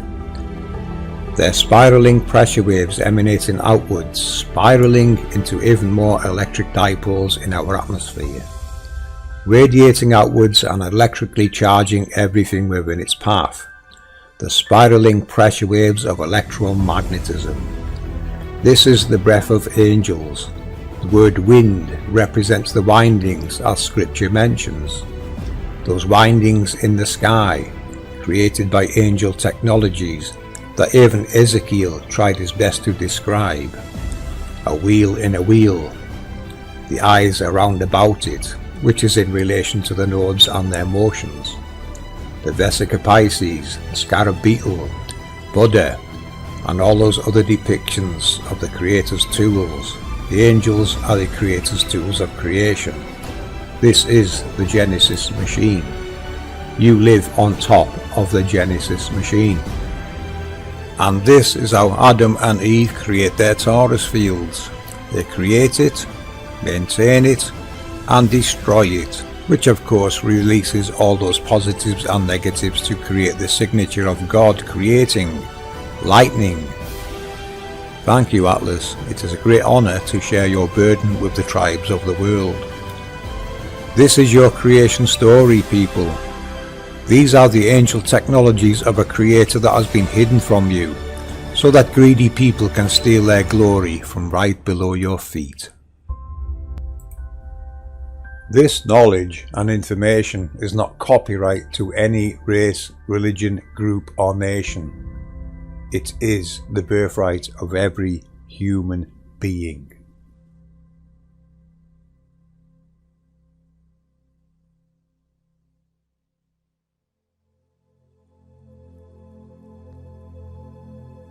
Carrying on from Walter's motor design, I decided to attach harness points where Walter Russell's motor would attach them, and it produced this. These two are one and the same, the day configuration and the night configuration of our sun. This is an angel, a very special one. This is the sweepback transformer and flyback killer Jimbo mentioned earlier. It is pushed west and then shut down, or its light suppressed and returned east to start again. This is also the Egyptian 12 gates story. Now we understand Walter's motor design and its configuration, we look into what is creating the heat below our equator, and this is what we think is producing all that heat. Cody volunteered to take us for a tour to a journey to the centre of the motor, so you can see how Walter's octaves factor into this. You now know the octaves represent pressure zones or venturis that will produce alternating current. Cody will also deploy markers where these octaves are on our world map, and One Conscience is going to speak about those in a few moments. Cody will play the tone at every octave. Pay particular attention to the first 5 tones, as you will recognise them. Each tone is assigned a colour from the colour spectrum. Now remember, there is a back pressure created in the west, pretty much the same as Walter's motor design. The east side of the motor uses a right hand rule and the west side uses a left hand rule, as they have mentioned before. These processes help to cause that collision in the colour spectrum of orange yellow and green yellow, which collide with white and create a short circuit, which is basically free energy. This is what Walter was trying to explain to you.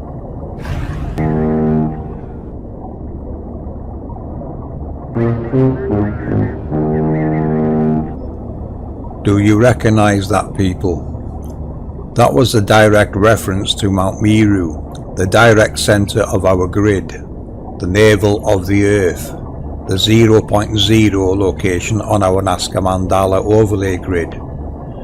This is the direct center of Atlantis. The closest landmass we can find to here appears to be Ascension Island. Very aptly named, it seems. If you remember from an older video, when I panned around the Nazca Mandala in a 3D environment, it produces a 6-tier pyramid. This is the direct center of that pyramid. So it seems our underworld is a very large pyramid that covers this entire map and beyond. I hope you can see and understand now how very special Walter's work related to the octaves and the creation processes.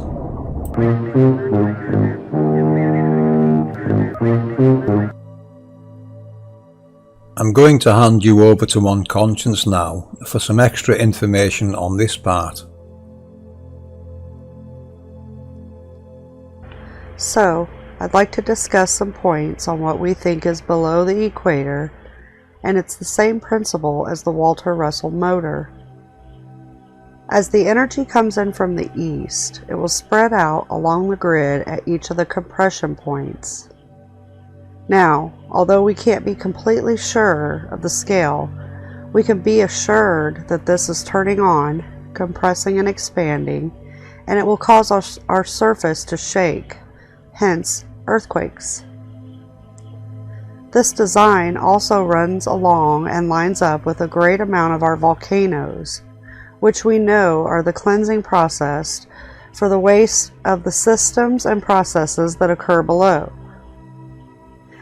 There is more to lava and the flow that I'm going to cover later in this presentation, but for now, let's get on with the design.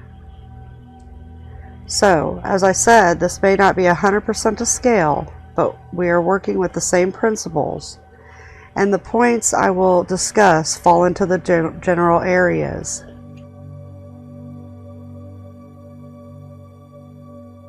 Some of the points I could identify showing the technological signature are as follows. Point 1. Here we have the deepest quakes, or the most powerful of the octaves ever recorded, on a repeatable basis. We now know this is identified as a torus field. This probably occurs here because of the compression to start up for the pressure required to generate a manufactured torus field venturi.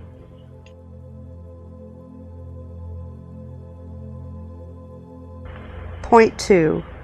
In this area we have the Dragon's Triangle. On either side of this part of the design we will have opposite directional flow of the oceanic tides. This creates two opposite vortices, which one is positive and one is negative, and ships should be very cautious while traveling here. This is also one of the rare spots we will find blue lava, which is lava of the hottest degree holding an electrical charge.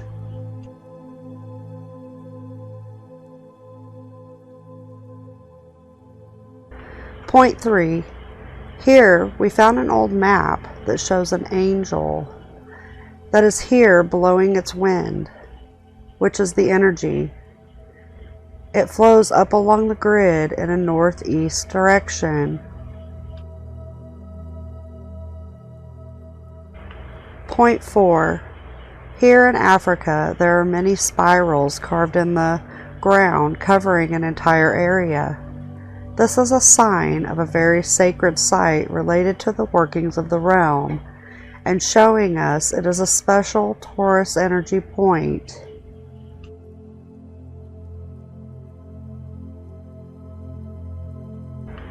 Next, of course, we hit the 0.0 point. This has been called many things, such as Mount Meru and the Garden of Eden, just to name a couple, but we will refer to it as the Brahma energy. Residing here are the very aptly named Ascension Islands.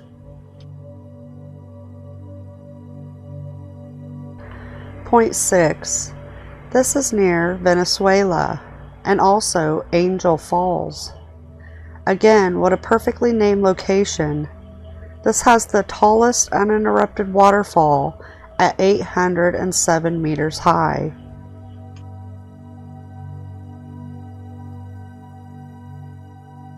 Point 7.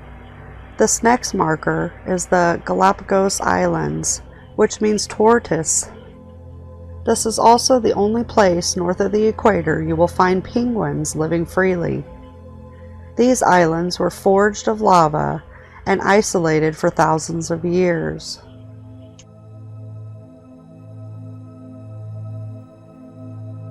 The next marker is right about the international date line, so the data here isn't given to us with much disclosure or honesty.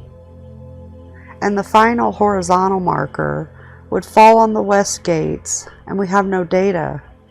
This is where the sun will shut down for its return to the east, according to the Egyptian pyramid texts.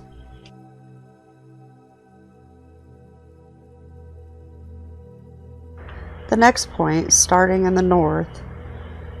This point would be at the north gates, where we have no data besides what Enoch states. This is where snow, dew, and rain come from, as well as very strong winds.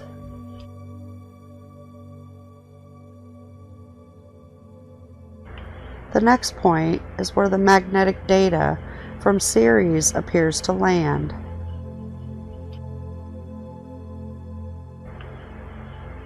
The next point is Iceland. This, like the Galapagos Islands, exists because of lava.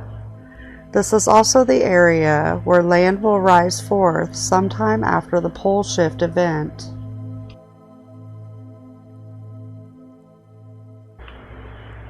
The next point is where the southern anomaly resides. Here, there is an inner radiation belt, which leads to a flux of energy particles. Here are two angels sharing the same axis point, causing a magnetic dipole.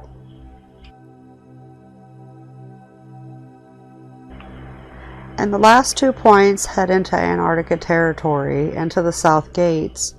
Data is unavailable for either of these locations. So, as you can see, this design has some major effects that are recordable, repeatable, and observable to us on the surface. I hope this helped everyone to understand the effects of the principle Walter Russell used when he was given this information by an angel. Now, going back to those 5 tones. Do you recognize those tones, people? That was a direct reference to Mount Meru, the direct center of our grid, the navel of the grid, the 0.0 on our Nazca Mandala overlay grid. This is the direct center of Atlantis. The closest landmass we can find to here appears to be Ascension Island, very aptly named it seems. When I pan around the Nazca Mandala grid in a 3D environment, it produces a 6-tier pyramid, which is made from 6 squares, 6 circles and 6 rhombi. Can you see it? This is the direct center of that pyramid, so it seems our underworld is a very large pyramidal structure that spans this entire map and beyond, and contains the 144,000, the Creator's glory.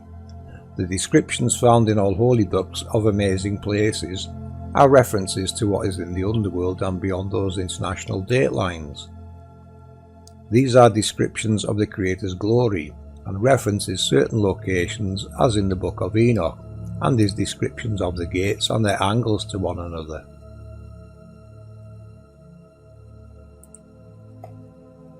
If you remember the 2012 Olympic ceremony, the spiralling mound represents Mount Meru, and the light shining from the underworld is where major parts of the Creator's glory resides.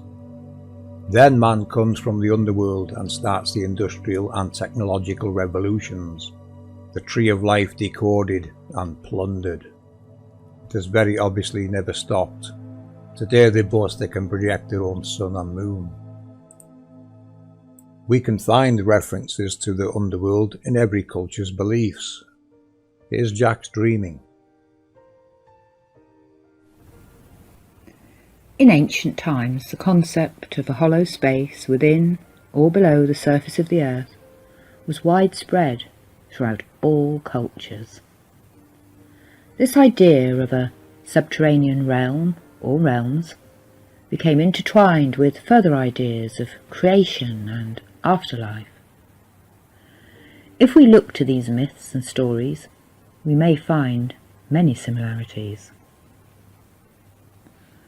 Although there is much diversity amongst the Australian Aboriginal peoples regarding local myths, the structure of the Aboriginal universe varies little across Australia. The sky was the plane on which supernatural beings lived, and our ancestors resided. It was the home of the soul. The earth was circular and flat, covered by the dome of the sky which stretched to the horizon.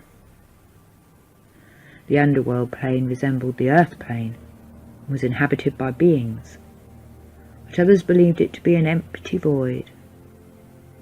It is generally believed, though, that it is through the underworld that the sun woman and the moon man return to the eastern horizon from the west. The Mayans and the Aztecs' concept of the underworld was very similar. Known as Xibalba by the Mayans, the underworld was a vast complex of 9 underground levels, entered through caves or through sacred waterholes called cenotes. The Xibalba is described in the Popol Vuh, the sacred text of the Maya, as an expansive place of rivers, mountains, houses where the dead were tested, and the council place of the lords. The Aztec underworld, Mictlan, is similarly described as being a very wide place with no windows or light. The Aztecs believed that at their death the individual had to return to the place of birth, the maternal womb. The soul therefore had to take the journey to Mictlan and traverse 9 hazards and dangers, mirroring the 9 months within the womb. The ruler of this domain was Mictlantecuhtli, who resided deep below with his wife, Mictecatecuhtli, living in a windowless house. APM Research have concluded that there are many different technologies beneath our Earth's surface, and that often these technologies have been given the identities of living beings, such as men or gods. A husband and wife in a windowless house could well represent technology, with the male and female being the positive and negative aspects of the technological process. As Walter Russell said, there must come a time when religion and science come together. That time is now. The 9 worlds are the homelands of various types found in Norse mythology. These realms are held in the branches of the world tree, Yggdrasil. Helheim is the underworld realm of the dead, and resides in the roots of Yggdrasil. It is a place where those who did not find themselves in Valhalla, where the brave warriors go, were destined for eternity. Helheim literally means house of hell, and hell resides over this dominion. Norse mythology describes a complicated afterlife, one dependent on your actions while alive, and Helheim is the darkest and deepest of these realms. A story is told of how a son of Odin, Balder, made his way to Helheim to bargain for his spirit with Hel, after being tricked in a game by Loki. He descends the trunk of Yggdrasil and travels for 9 nights through dark valleys before meeting a giantess, a gatekeeper, who lets him pass. He then arrives at another gate, guarded by a fearsome dog, Garm. He eventually reaches Hel, but to no avail, and even Odin cannot bargain for his son to be returned to Valhalla. According to the prophecy of Ragnarok, an army of the dead shall rise from Helheim on a ship made from the fingernails and toenails of the dead to fight against the Asgardian gods. The ancient Mesopotamian underworld, most often known in Sumerian as Ker, Ikala, Arali, or Kigal, was said to be a dark, dreary cavern located deep below the ground, where inhabitants were said to live a shadowy version of their earth lives. Unlike many other ancient afterlives, in this Sumerian underworld there was no final judgment for the deceased, and the dead were neither punished or rewarded for their deeds. The ruler of the underworld was the goddess Ereshkigal, and her husband Nergal, the god of death, her home the palace Ganzir. The 7 gates of the underworld are guarded by a gatekeeper named Neti in Sumerian. The dying god Dimuzid spends half of the year in the underworld, while during the other half his place is taken by his sister, the scribal goddess Geshtinana who records the names of the deceased. The entrance to the underworld is believed to be located in the Zagros Mountains in the Far East. The underworld is lower even than the Abzu, the body of fresh water that the Mesopotamians believed lay deep within the earth. The Sumerian texts describe gates to the underworld, through which one may descend to the below or ascend to the heavens. In Enki and the world order, the weather god Iskar is said to open the bolt of heaven. Thus clouds, winds, and other atmospheric phenomena enter through these gates. In other accounts, it is the sun, moon, and Venus who are charged with opening this bolt of heaven. In their cosmology, the ancient Egyptians believed the earth to be flat, oval-shaped, and surrounded by oceans. Beneath the earth lay the vast expanse of the underworld, the Duat, through which ran the primordial waters of Nun. The landscape of the Duat was similar to that of Earth, but far more malevolent. Its ruler, the god Osiris, previously the king of the earth. There are 2 Egyptian texts that describe the belief systems of the Egyptians in regard to the Duat. These are named Guides to the Hereafter and consist of the Book of the Dead and the Book of the Amduat. These texts describe the nocturnal journey of the sun god Ra from his entry into the underworld with the setting of the sun until he arises the following day on the opposite horizon. This journey is the same that the deceased take after burial. The journey is divided into 12 hours, with each hour representing an obstacle that Ra has to overcome. These include searching for the tomb of Osiris, facing his enemy Apep, navigating through the difficult realm of Sokar, and fully regenerating to emerge as the rising sun. For the deceased, each hour was a portal into the next, with gates in between, each gate guarded by a demon, whose name must be correctly recited.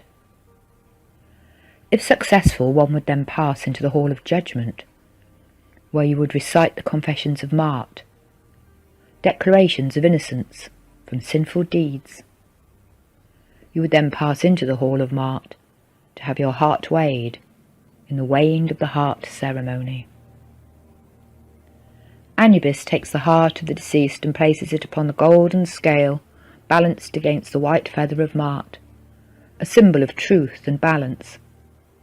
The gods present within the hall would then counsel, and should the deceased be justified before Osiris, he would cross the heavens to the field of reeds by boarding the ship of Ra and sailing safely through the dark underworld. Should the heart weigh heavier than the deceased, would be devoured by the monster god Amut. Sheol is the Hebrew underworld. According to Job, it is a dreary, dark and disorderly land, from which return is not expected. Here the dead, rich and poor, master and slave, all meet without distinction. Silence reigns supreme, and the dead merely exist without knowledge or feeling. In many respects, the Sheol is rather like the Babylonian Aralu and the Greek Hades. In fact, Sheol is often referred to as Hades. The view of the Sheol is that it is somewhat like a huge grave, and very much like a grave. It is protected by gates.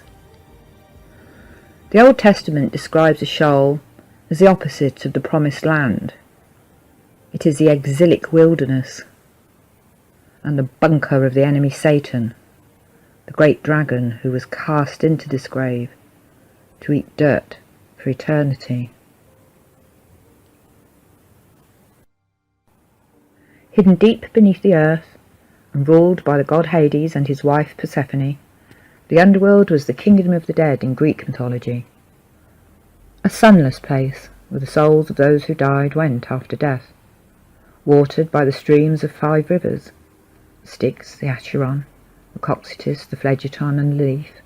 It is divided into at least 4 regions: Tartarus for the worst transgressors, the Elysian fields where only the most excellent dwelled, the fields of mourning for those hurt by love, and the asphodel meadows where the majority of mankind end up. According to Homer, the Underworld, or Hades, as it can bear the name of its ruler, is beyond the earth-encircling river of ocean at the western end of the world, and there were entrances in the known world through which one could enter. A cavern near the ancient town of Teneros, the bottomless lake at Lerna, and the volcanic lake Alvanus. Upon death, the soul was led by Hermes near the entrance to the underworld, where a ferry awaited to carry it to either the Acheron or the Styx. The ferry is rowed by Charon, the infernal boatman, and only those who paid the fare with coins placed over their eyes or under their tongues when buried were granted passage. The rest remained trapped between two worlds. Following the boat ride, souls enter the gates, guarded by the multi-headed dog Cerberus, who allows souls to enter, but never to leave. The souls are then brought in front of a panel of 3 judges, Rhadamanthus, Minos, and Esus, who pass sentence based on the mortal deeds during their earthly life. Most end up in the neutral zone, the asphodel meadows. So we can see that stories of underground realms occupied by gods pervade mythology. These homes are not always found deep beneath the earth. They are sometimes in mountains or deep beneath the waters. Access to their domain is usually through a cave, although sometimes it may be through a waterhole or a lake. The inhabitants of these realms do not desire to be visited by unexpected or unwanted company, yet certain individuals are granted access. These underground domains are filled with houses or vast halls, rivers of fire flow, and there are many gates often guarded by monsters or demons. Enki's home is described as built of silver and gold and lapis lazuli. The overwhelming impression is that the underworld is not a place for the living, but rather a supernatural space for the dead, whereas in actuality it is the home of the workings of our realm. The rooms below, the gates, the levels, all indicate a remarkable technology personified in myths and legends as the home of the dead, inhabited by miraculous gods. The sign on the door of the underworld says very clearly, "Keep out."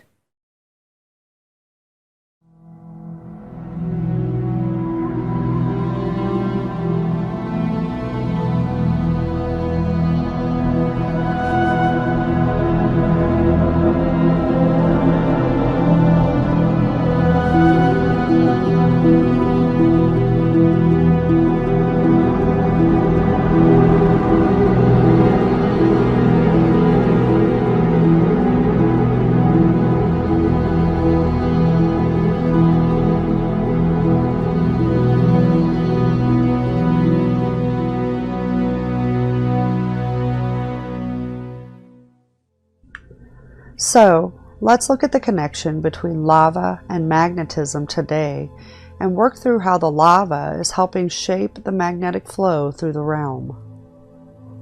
So science, which let me say, I normally disagree with due to the misinformation they portray, says the Earth's magnetic field source is the molten iron and metals in the core. They also say the spinning of the Earth produces the same effect as electric current in a coil, which then produces our magnetic field. Now, if lava itself flows under the surface in different layers of our world, this lava is consistently moving and mixing with different metals and minerals of the Earth as it does so. One of the main minerals is magnetite, which is now mined as iron ore. The magnetite is a mineral and one of the main iron ores, with the chemical formula Fe3O4. It is one of the oxides of iron and it is ferromagnetic, It is attracted to a magnet and can be magnetized to become a permanent magnet itself. It is the most magnetic of all the naturally occurring minerals on Earth. This is carried all through the realm. As we, the APM team, have learned, the world is littered with volcanoes in a wide range of size, many very active and many lie dormant waiting. None, I believe, are extinct. Rock magnetism is the study of magnetic properties of rocks, sediment, and soils. This is studied to understand the Earth's magnetic field. Now, when we add in the factor that most volcanoes contain silicon, we get a different idea about the production of the magnetic flow on Earth. The layers below are magnetic circuit from the lamination of silicon steel that maximizes the flux density and minimizes the eddy current. When we look at this in the terms of lava flow, we can get a good idea of what's going on here. The movement of the lava flow through the circuit of the underworld layers is actually creating the magnetic flow through the world. When we look at the ley lines, we see that they indeed fall on lines of volcanoes, even the dormant ones that lie waiting and still have pyroclastic flow in the layers below. All crustal rock contains some iron or iron compounds, rendering it ferromagnetic. When individual molecules, which are magnetic dipoles, are held in alignment by being bound in a crystalline structure, the small fields reinforce each other to form the rock's residual field. Heating the material adds internal energy to it. At the Curie temperature, the vibration of the molecules is sufficient to disrupt the alignment. The material loses its residual magnetism and assumes whatever magnetic field might be applied to it. As the volcanoes erupt and cool, they hold the magnetic field memory in it. Once this occurs, it is locked into place and very hard to destroy. So what lava also shows us is a record of the paleofield direction on Earth. Now we have our north-south flow of magnetic flow occurring, but there is a second flow that is a lesser flow, and it's the east to west. As the north and south flow weakens, it allows a flip to occur of the poles. When this flip occurs, it will affect all life on Earth, including our heaven rotations, our oceans, our magnetic driving energy force, animal and plant life, and probably our DNA, as we ourselves are crystalline structured beings that conduct Earth energies as well as all life here.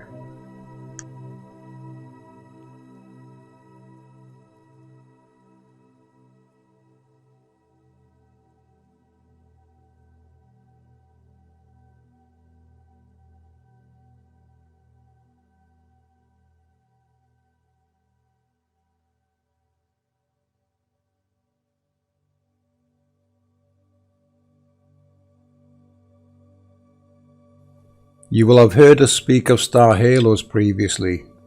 These 6 are just some of the ones that exist. Today we will concentrate on star halo Polaris.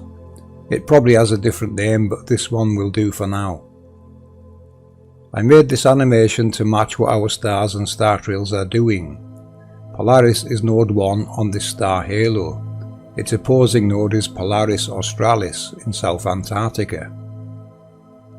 All that I need to make this correct now is to find out how many star trails there are between Polaris and its southern counterpart, and each one of those is a star. We then double that number to make the correct amount of stars or nodes. Stars are actually nodes on these star halos. I give this one a rotational speed of 666 revolutions per minute, and this is the effect it created. Each node is a positive and negative in sequence. This is why they illuminate differently. These are the sons and daughters, brothers and sisters, etc. that is seen in some holy books. It is this family connection is referencing. Now remember, we don't see the halo, just the stars or nodes.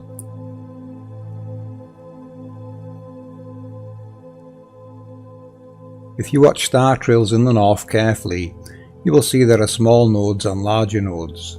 The smaller ones get hidden by the larger ones eventually. These are the nodes on this star halo. They are involved in the electromagnetic switching, which accelerates the liquid in the halo and causes it to flip its poles and become a very large electric dipole, the known world's largest. You should now understand what it means by precession, and our ancestors watched it closely and for a very good reason. This animation checks all of these boxes, every one of them.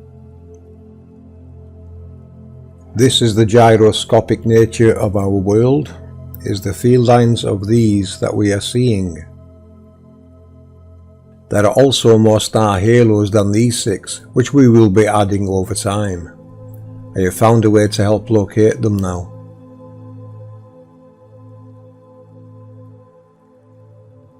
In our End Times 2 video, we revealed how the star halos were involved in the receding ocean events of 2017.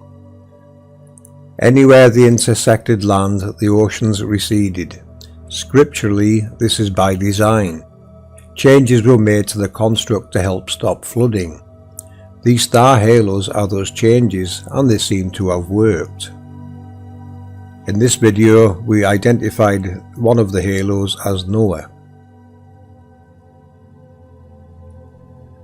You will also find the atomic symbol and the flower of life in these patterns. It is the gyroscopic motions of the nodes of the angels' halos that create these patterns. We find this everywhere in sacred geometry. We have always known what this represents in ancient times. It is depicted everywhere, and that knowledge has been stolen from us. But we are here to give it you back.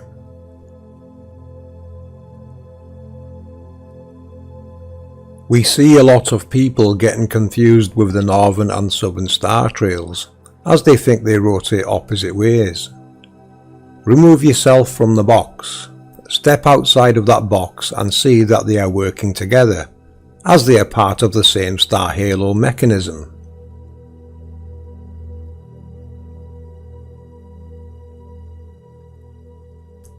Here's another surprise. When I slow this star halo down, watch what happens. It is actually revolving west to east. What we are seeing is an effect called the wagon wheel effect, which explains why they give us lovely amazing displays and that shimmering effect. This also makes the Hopi prophecy true, as they say the stars will reverse their direction. This is good solid information from our Hopi brothers and sisters whom freely share their ancestors' knowledge. APM Research would like to thank you for this knowledge, and we hope this information helps you remember what it all means. This belongs to you all.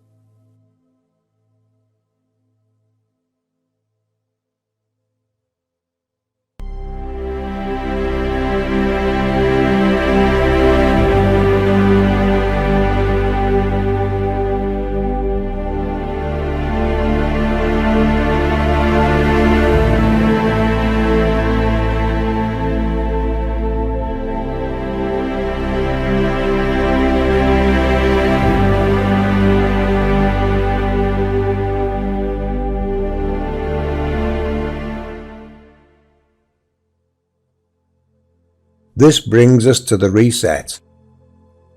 The reset event is one or more of these very large torus fields collapsing and showering our world with masses of electrical discharge as the field collapses. Remember, they create, maintain and destroy their fields, which is a repeating cycle.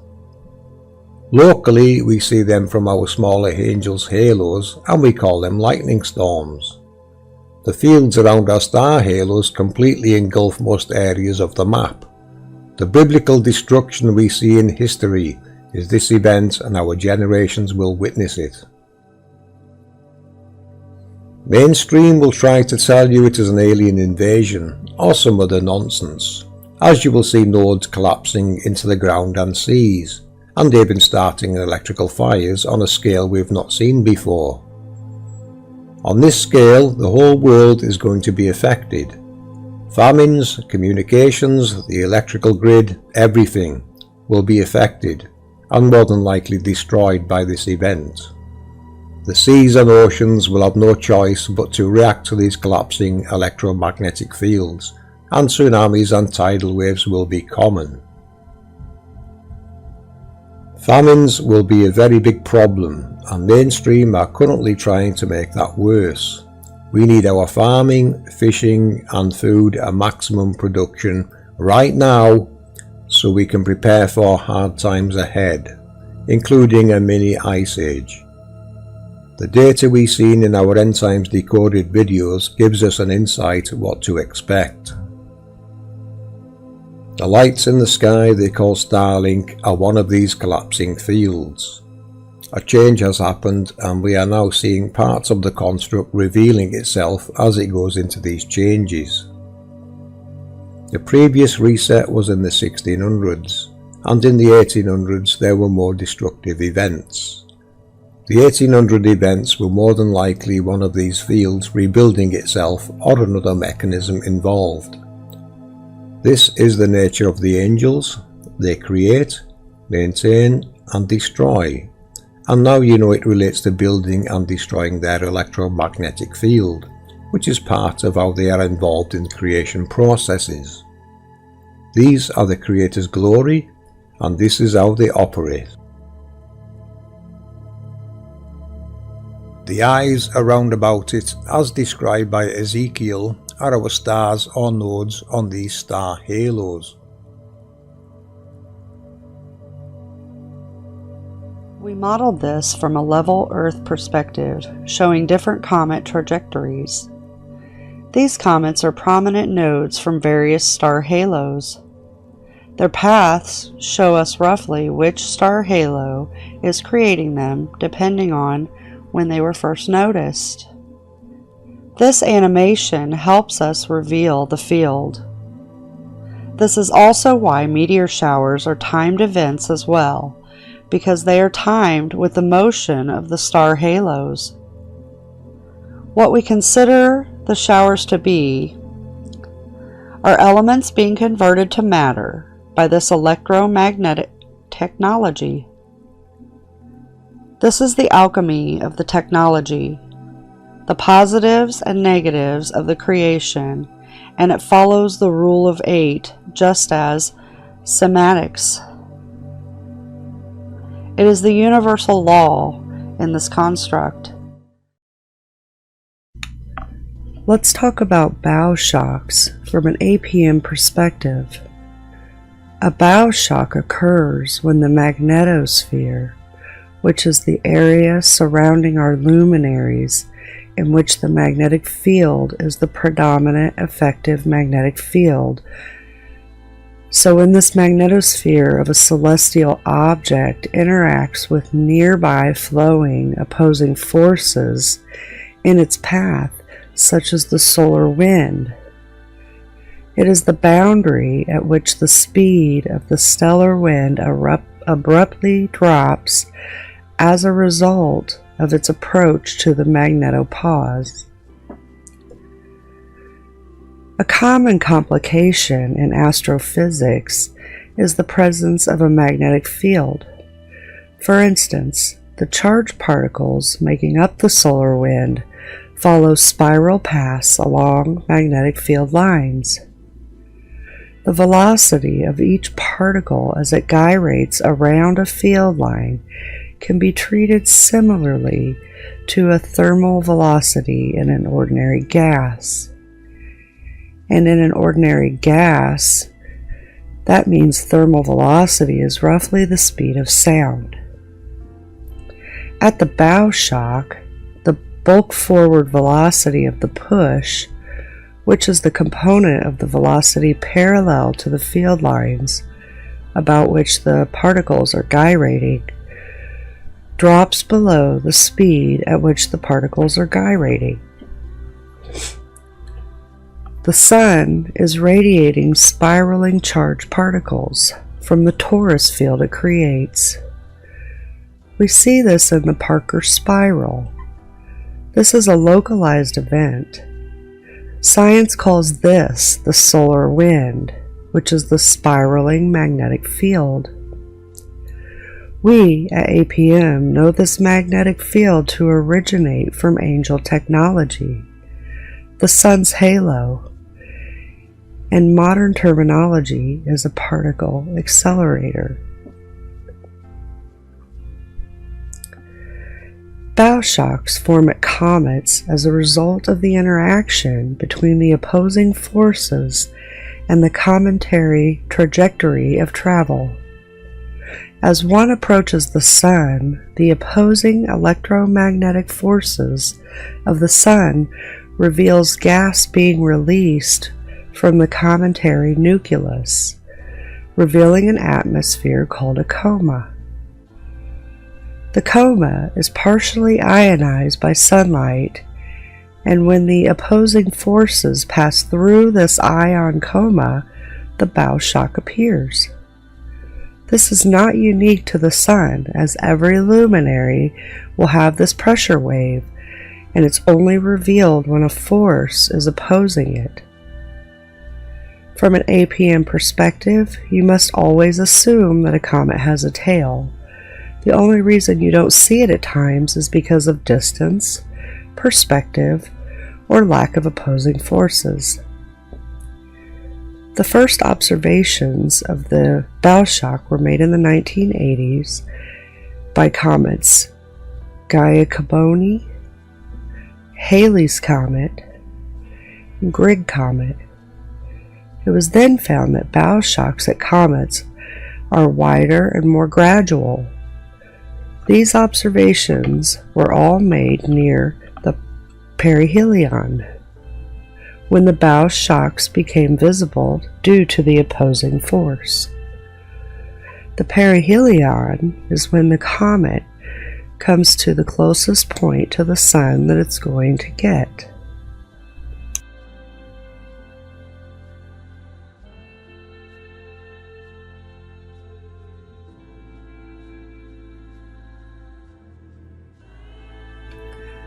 As you know from APM perspective, all luminaries produce their own electromagnetic fields, as they are the same technologies.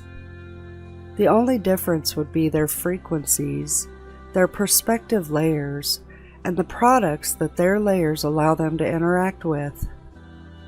Using this information laid out, I hope you have an understanding of what's going on with bow shocks, and see the given information as more substance that our realm is a technological creating realm. We are truly seeing Creator's glory in all of this realm. Glory meaning magnificence and great beauty with great pride.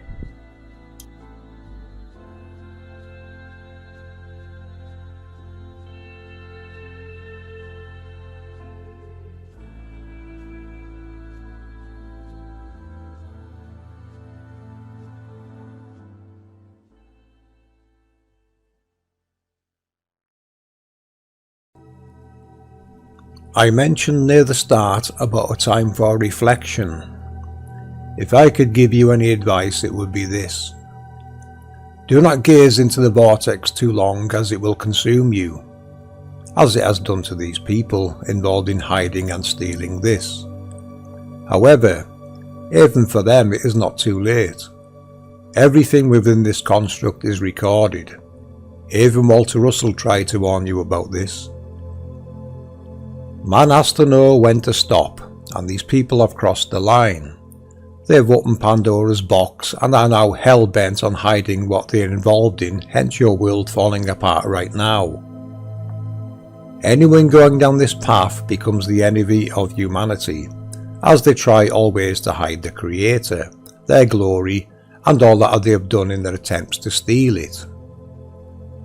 I have felt their burden, and oh, what a burden to bear, to be born into a false lifestyle and having to lie to the world. Is this the future you really want? You are making the same mistakes your ancestors made, and in history you will find people like us, giving you warnings. You see, when you understand how all this works, You become something of a Time Lord. You see the past, the present and the future, and we are at a point in time where we still have a choice. Do you want the New World Order or the True World Order? Consider this a shot across the bows, a warning your current path is going to end in the damage or destruction of the Creator's glory, those very things that create what we call nature. Here's one conscience with the safe zones map the CIA created. We don't know if it is 100% correct, but it does beg the question, why did they make one? Let's talk a little bit about this map. This map was put out there by Ed Dames. He's an ex-CIA agent, and this is the map of what's going to occur with our world after a pole shift. So the first area we're going to look at is the red zones. These are our safe zones, which, as we can see, we have some in the United States, South America, Greenland, and part of Europe, and a little bit in Australia and New Zealand. Next, we'll look at the dark blue. This is where the coastal subsidence will occur. This will be in northeast Russia and the southern tip of South America. Next, let's look at the green. This is where landmass is submerged. This appears to be part of Ireland, Western Australia, southern part of America, along with the eastern side of Mexico, and the eastern coast of America and Canada. Next, let's look at where our hot and cold areas will mix. This will run through the United States, southern South America, and we'll have an area that runs up from Africa up through the middle of Europe, and we'll also have a little bit over in Australia. Next, we'll look at our flood-prone areas. That looks to be a lot of northeastern Europe, most of the UK, northeastern Africa, and northwestern Canada, as well as the broken up islands above Canada. Next, we have our loss of agriculture, which includes wheat, barley, rye, corn, sago, millet, rice, potatoes, apples, citrus, and grapes. These areas are going to include part of Europe, East and West, India, part of Australia, Canada, and a great deal of the United States, as well as South America. Next, we have more loss. This will consist of our livestock, horticulture, and agriculture. These items will include beef, dairy, pigs, sheep, coconut, cotton, hemp oils, peanuts, and sugars. Next, we will have new faults developing. What I noticed about these is they're running more of a north to south than an east to west. Next, let's look at the epicenters of new major volcanic and seismic activity. So we have up in northern North America, we also have Southern America, Mexico, Eastern South America, Southeastern South America.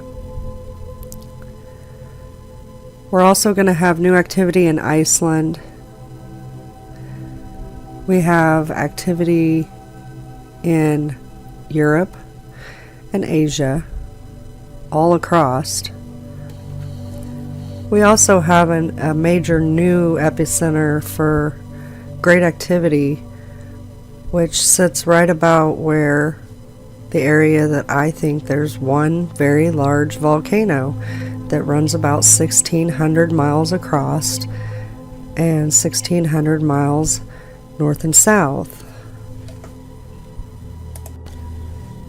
So, an effect of all of this is going to be that new land is going to rise. We're going to have land that rises just west of America, quite a bit west of South America, somewhere near Easter Island or Polynesia.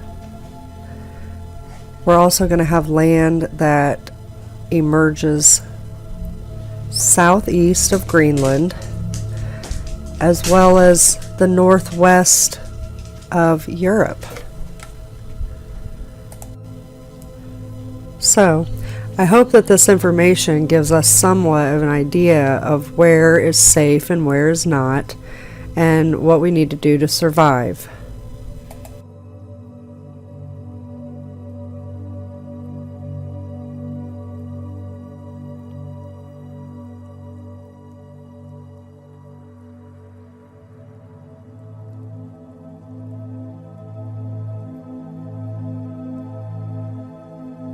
This is where we are with our research. Who do we report this to? Who do we speak to that can start an investigation into these findings? Our military and police are under the control of the very people involved in hiding and stealing the Creator's glory. If they told you this, would you still work for them?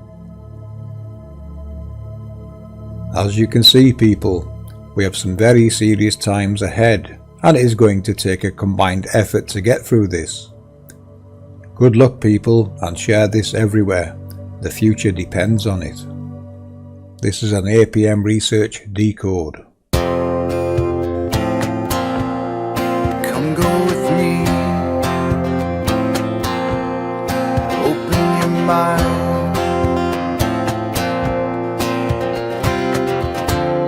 Skeptical mind was all I ever knew. Finding the knowledge of the real world starts with the point of which has no parts.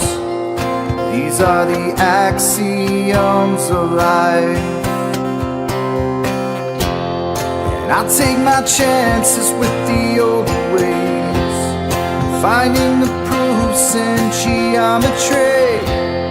And I don't care what all the sophists say, I find the proofs in reality. 'Cause they were right.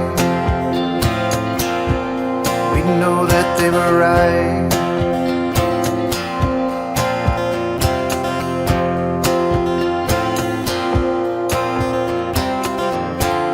Starting with circles and lines alone, constructing the nature of what's known. Conclusions are clear and the evidence seen. This 3D space works perfectly, and I take my chances with the old ways, finding the proofs in geometry. And I don't care what all the sophists say, I find the proofs in reality.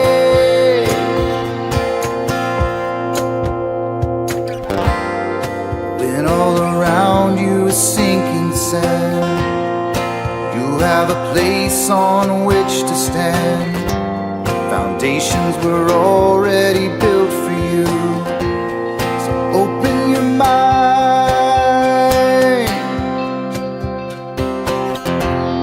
And I'll take my chances with the older ways, hearing the words of what the ancients said. They say my words sound like sorcery, but there's wisdom in all honesty.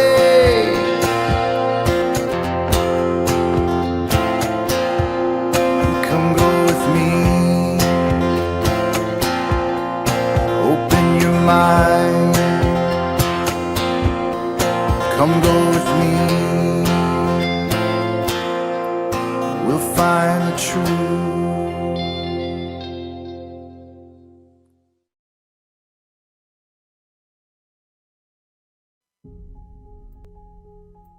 Tribes of the world, I bring you the most amazing news and information.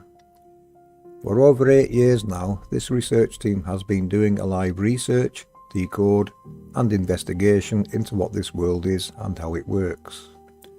What we have repeatedly been finding is evidence that this world is governed by technology. By that, I mean technology below ground that is responsible for all of the effects of nature. These effects include rain, snow, lightning, winds, earthquakes, volcanoes, storms, tornadoes, waterspouts and many other phenomena. This technology we have also been decoding from various holy books, the Book of Enoch, sacred geometry, the Nazca Lines, temples, sacred sites, and many other avenues we have covered over the years. We also have many visual sightings of this technology in the heavens: the sun halo, the moon halo, the lunar wave, the inverted rainbow we often see above our heads, even a clear daylight capture of one of these halos. Our research is evidence-based and ties in with our decodings of sacred geometry and every creation story we come across. You see, what they have done is personify this glory over time, to help explain its workings. That message is easily lost and confused with our ancestors being accused of worshipping false gods, when in reality what we can see is they were actually glorifying the creation and the angel technologies that help create this world. They were all explaining how it works. This seems to have stopped 2,000 years ago, and ever since it has been systematically erased and replaced with other theories. Do you really think all of our ancestors got it so wrong? What all of this means is there is a creator, and their glory is the angel technologies below our feet, which is referenced everywhere once you know what you are looking for. The creator's glory is not copyright to any race, religion, group or nation. Who would dare to try and copyright such a thing? The angels have a very unique signature, the rainbow. This is caused by a plasma torus field being generated by the angels and the sun refracting and reflecting from this field below the rainbow. The rainbows reside where you see them and they can be mapped. This is why we started Operation Rainbow Warrior, to ask people to start mapping their rainbows so we can add them to a database and map and reveal their locations in the world. Would you be surprised if I told you every rainbow is marking a sacred site below? Marked and unmarked, known and unknown. As you join this amazing project and work of ours, you will learn how the angels in your neighbourhood create your local weather. We have many hints and tips to help you to get to know your local angels. They are usually in groups of 4, so you are looking for 4 rainbows in close proximity and all at a different scale. It is not unique to 4 rainbows, as there may be larger ones to add to this.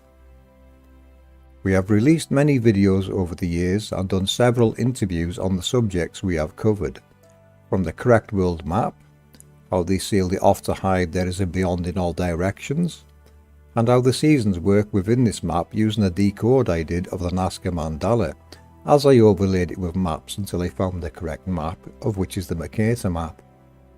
No one is crossing the Pacific. The flight data and websites are being manipulated and the data is being flipped to appear to cross the international date lines. This theory of ours has never been debunked. No one can prove they are crossing the Pacific. Don't you find that strange? This is what World War II was all about, taking control of the perimeters. They're all working together to hide this from the people. This has been an ongoing progression of tribal knowledge and destruction of many tribes' creation stories, which all tell the same story. They just have different names for it all. In this video, we go deeper and reveal the spirit form of this technology and how it works, with various references and decodings. So much so, we are going to show you the angel's creation process and many other decodes of this amazing technology our Creator has installed inside the Earth. 9 years ago, I never believed in a Creator. Today, I present to you overwhelming evidence of their existence and their handiwork, thanks to the help of the APM Research team, the Rainbow Warriors, those very observant sky watchers across the plane, and our unique decodings of a great many things. A word of caution. What you will see is going to change the way you look at the world forever. You cannot unsee this. You cannot debunk this. You can only add to it, which reveals more. Our ancestors were all being taught this in every tribe. You will recognize many parts of our research from your own creation stories, of which we will be decoding more of soon. This is not a religion, this is reality, and it is copyright to none.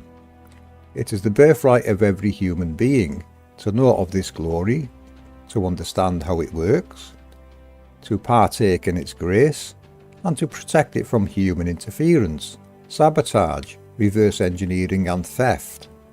I hope you would all agree on that. This information overrides all human protocols, jurisdictions and laws, as there is no law above the Most High, for this is what this is all about, our Creator and their glory. What you are looking at on screen is a capture by Sunset Sweden of a waterspout. This is one of the most amazing things you could ever witness in your life, and that is a very big understatement. This waterspout was recorded in Tylösand, Sweden. What we are witnessing is an interface event between the physical angel below and its spirit form above. The interface event takes place through the Vesica Pisces overlap of the two halos or coils, which represents the female vagina. The male penis is often depicted using obelisks. It is this process they are referring to, the interaction of the angels and how they create. The personifications we see in stained glass windows, sacred geometry and more are referring to this process. You will come across many sexualized depictions that actually refer to this process. This is the way the angels create. It is a two-way interaction. This is creation before your very eyes, and exactly how the angels create the noble gases and elements from the spirit world above to the physical world below where they reside. These interactions take place every day. They are more common than you think, as creation never stops. We are showing you how to locate your local angels and record these interface events. We will be highlighting more sites across the world where this is very obvious. Some shape the land where it takes place and some do not. Tornadoes, waterspouts and dust devils are signs of this interaction taking place. It can be worded like this: that by the angels of God ascending and descending, it is to be understood that a perpetual intercourse should now be opened between heaven and earth. Dros Cymru dwi'n rhoi'r ddawn o weledigaeth rhaid mapio'r enfys. Castell Dinas Bran. Mae'r llygad yn ffenestri isfyd. Mae hwn yn chakra y rhymwyneb Vesica Piscis o anghelion. Castell Dinas Bran. I remembered this tour from a previous visit to this site. Like Glastonbury Tor, it is an interface site. The castle on the top will be built on top of older Celtic forts. It is not what is upon the surface that is sacred, it is what is below. If anyone lives near this area, do look out for the rainbows. I'm not sure if this one is real, but do let us know and help us mark them on the map. This is a Vesica Pisces overlap of two halos which has shaped the land. Shout out to drone pilot Ed Jackson for allowing me to use his aerial captures of this site. This one has spectacular views of Llangollen and an Eisteddfod is sometimes held here. There are more of these sites than meets the eye, and we are going to reveal them to you. Why do they build castles and forts on top of the same sites over and over? What does all of this sacred geometry mean? I have decoded the front of the Valley Crucis Abbey, which you will see later in this video.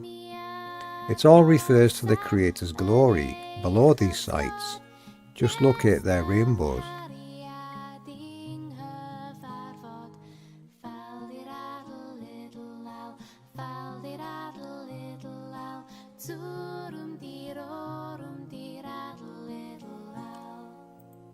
If anyone from Wales is familiar with the creation story, do get in touch. I can decode it for you. Someone is already going to cover Ireland. England and Scotland will also require representation should anyone wish to see their creation story being decoded with APM eyes.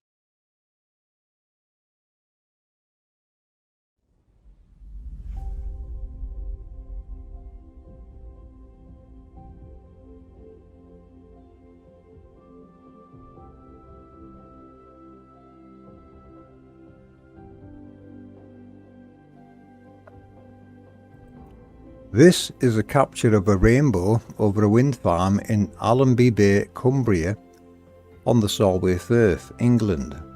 Captured by a Ms. CRW. She said it was right over the wind turbines. I decided to have a drive up there and meet her and try and record it myself. I didn't capture the rainbow that day, but I did capture an event to the left of where it was. This event I recognised as an interface event. I also decoded that this is Medusa. Medusa is a personification of this process, seen here in her Vesica Pisces depiction. I was gazing at Medusa. I did not turn to stone, but things around me were. Medusa proceeded to soak me for 5 minutes, then gifted me a treasure. True story, but that's for another day. A full circle rainbow, captured by Rainbow Warrior Phil from Glasgow with his drone. To capture a full circle rainbow, you just need some altitude. Every rainbow is a full circle. Capturing one like this helps to be very precise with its GPS coordinates and diameter, which makes them easier to map. Isn't that an amazing view, people? Look at that.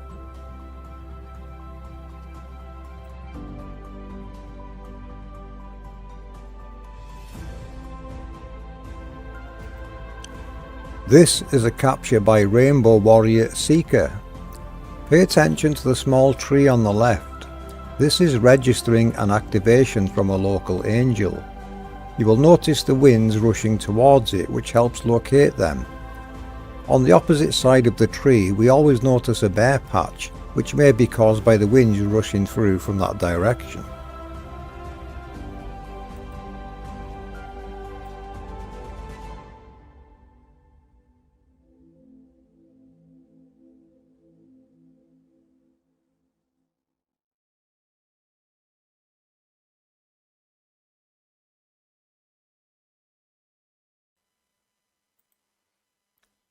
In a few moments, this angel is going to change into its spirit world form, comprising a group of 4.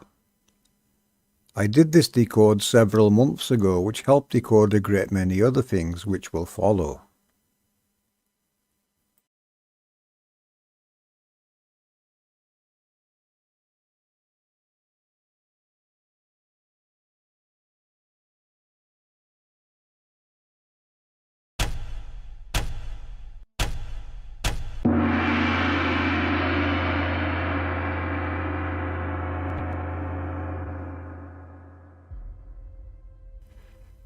This, ladies and gentlemen, is what a group of 4 angels working together would look like. This is how they grace our world in their spirit form. Some are moving, many are stationary. They glide across our world every day doing their roles and processes. Sacred geometry also tells of their story. Our ancestors understood this very well.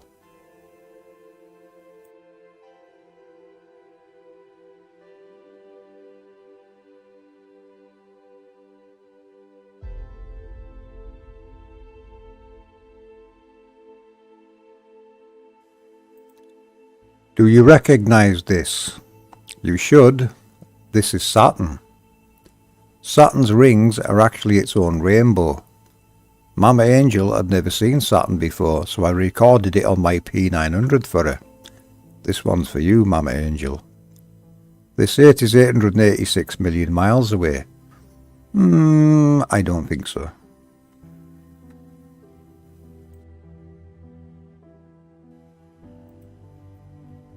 The moon's rainbow. Under certain conditions, we get to see the moon's rainbow. Look for it and you shall see it. This applies to all of the wandering stars. I see you all, and I'm going to tell your story.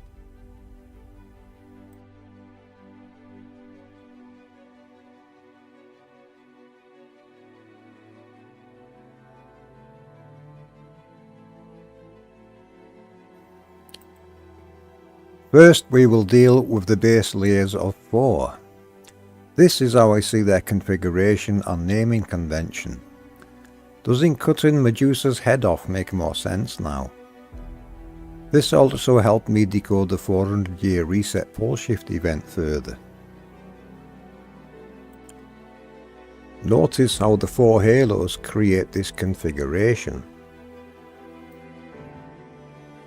Now I'm sure you have seen tornado events where the tornado is able to lift very heavy objects. This is due to the elevated North Pole of Eve, the largest halo. The spiraling process elevates its poles above itself. This is a localized shift in the North Pole from a passing angel. So do be sure to send us your waterspout, tornado and dust devil recordings, please.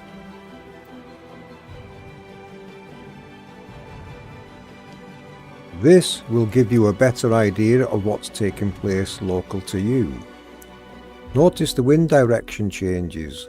The Walter-Russell decode at the top confirms this is what takes place with their north poles. I will be able to make a better animation now with this information, which will be out later. Eve compresses the ether and passes it to Adam. Adam expands it into his layer. There is a two-way interchange taking place here, including voltages and elements. Layers and anvil clouds. You can see now why aircraft use the tropopause. They will be flying just above the male's spiraling pressure waves where the air is calmer. The image in the lower left is an anvil cloud. You can see how the top of it gets flattened by the male's horizontal waves, creating the infamous anvil shape. The Vesica Pisces is also clearly visible. Time-lapse cumulonimbus clouds and you will capture this event. There are interactions also taking place above these ones. Also notice the 4 layers in the Schumann resonance chart and the coherent and organised structure they can obtain. With anvil clouds you will also notice smaller cumulus clouds rising from nearby in a supporting role. These are from smaller halos and don't appear to reach the heights of the larger halo's column. Now we know the reason we see clouds travelling in different directions in different layers. They are all localized angel events taking place at different altitudes of operation.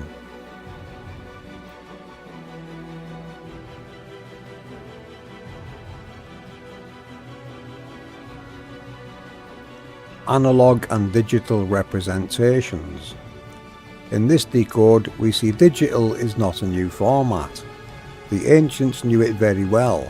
Their creation stories tell this truth. Walter Russell's mortar and the Great Pyramid also use this same design. It has been a blueprint throughout history. This is why it is called sacred geometry.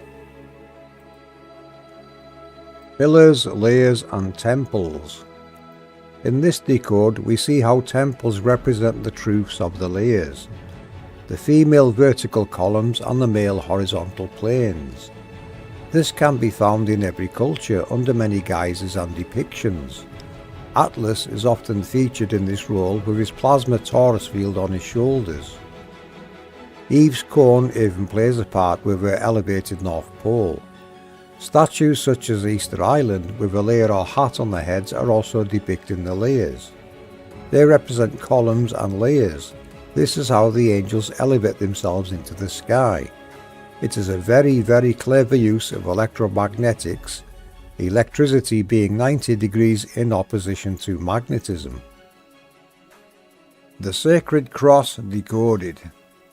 The vertical bar represents magnetism and the horizontal bar represents electricity, or two angels' columns and layers in the ether. This applies to all crosses. The circle of the Celtic cross represents the plasma Torah field or halo. The vertical is magnetism and the horizontal is electricity. The next few images are captures that you can try yourself. This is evidence of our research and has been our path for over 8 years now.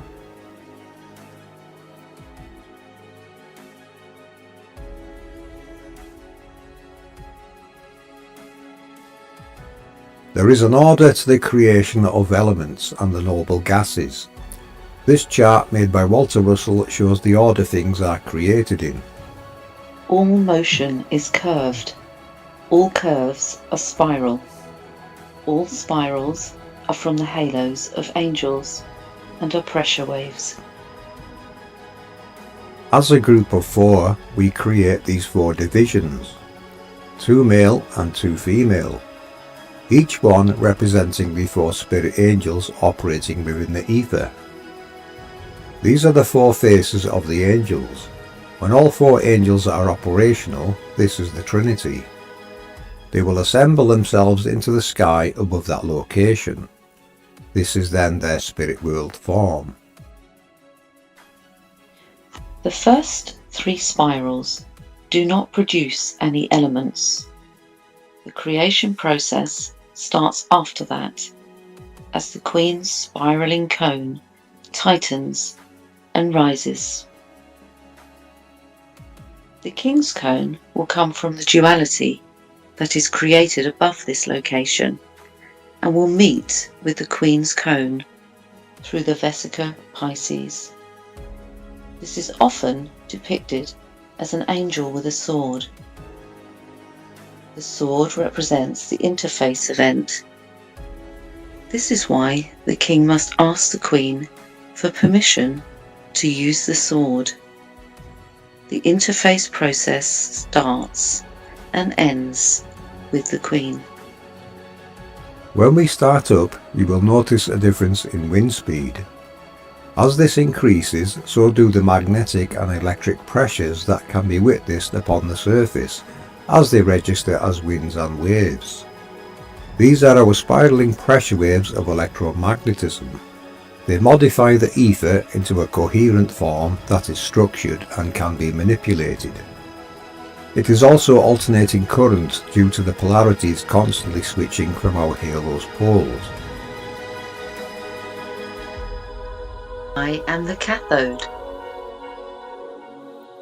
And I am the anode.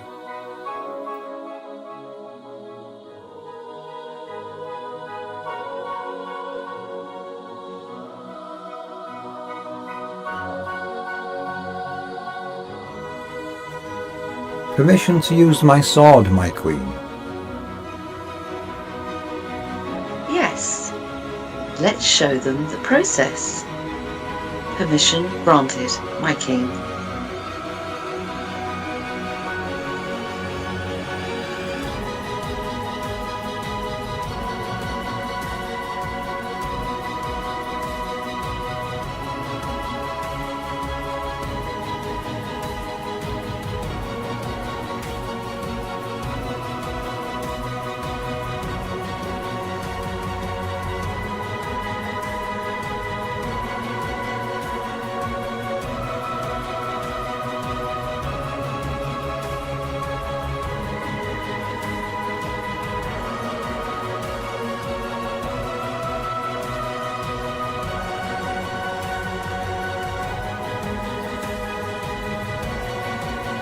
Should we show them the 10, my king? Of course, my queen. Hold tight, we're going in.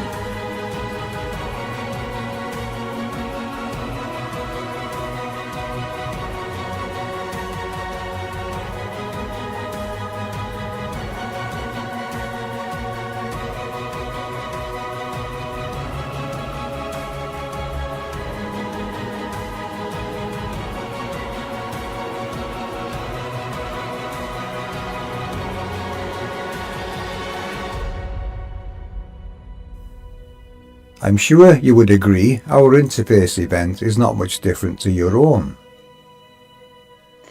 We just bear different children. And just like you, We like to hold our little cherubs high into the sky for all to see. ladies and gentlemen, it is a great honour to present to you Jacob's Ladder.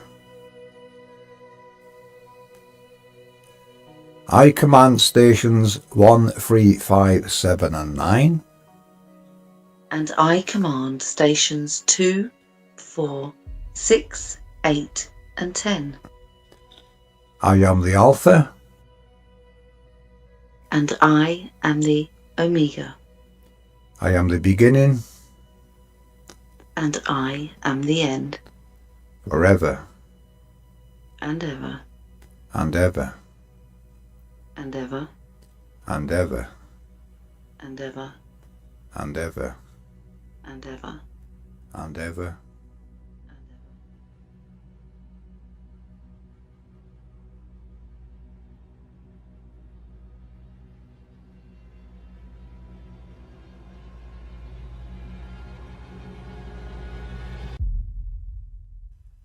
This now brings us to the layers.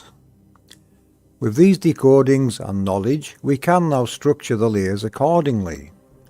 This is not final, as there is more to add, but this gives us a lot to work with, and gives the reasons for the causes of the events we witness in the heavens. This is how the angels structure and configure the layers.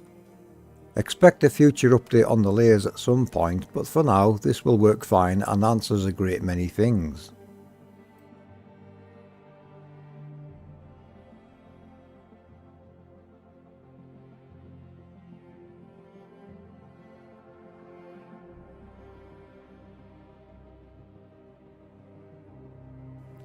Adam, Eve, the apple and the snake. This animation made Lysandra's husband demonstrates how the process works in elevating the poles on the halo. Ignore the vertical pole in the centre, that was just used as a guide. The spiralling process elevates the poles above itself, which is what creates the torus field, which in turn creates the rainbow. Adam is the smaller halo, Eve is the larger halo. The apple is their plasma torus fields, and the snake is the interface event of their creation process.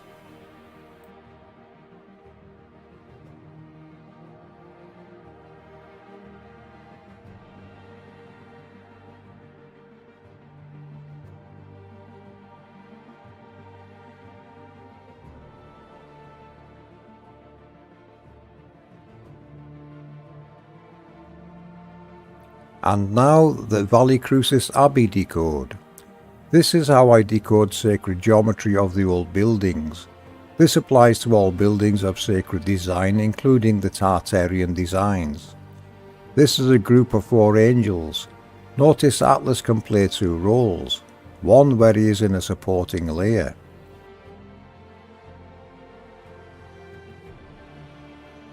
Here are several ways I can decode this same group of 4 angels using different expressions.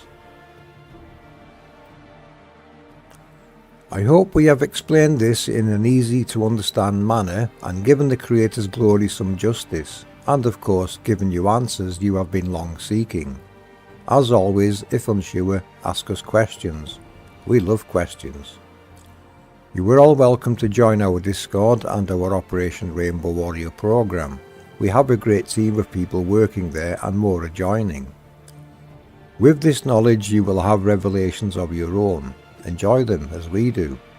We should be taught all of this in school like our ancestors were.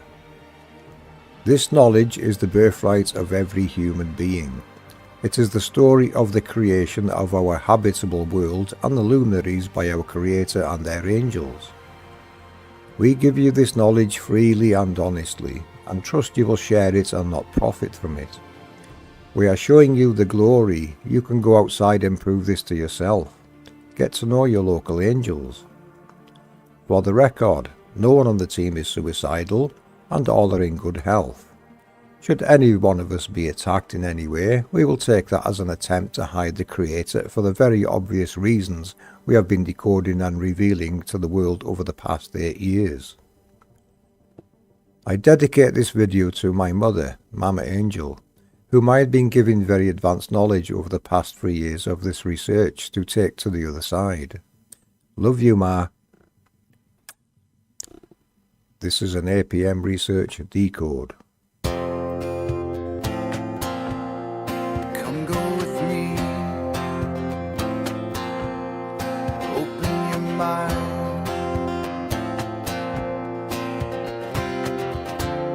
Skeptical mind was all I ever knew. Finding the knowledge of the real world starts with the point of which has no parts. These are the axioms of life, and I'll take my chances with the old ways, finding the proofs in geometry. And I don't care what all the sophists say, I find the proofs in reality. 'Cause they were right, we know that they were right.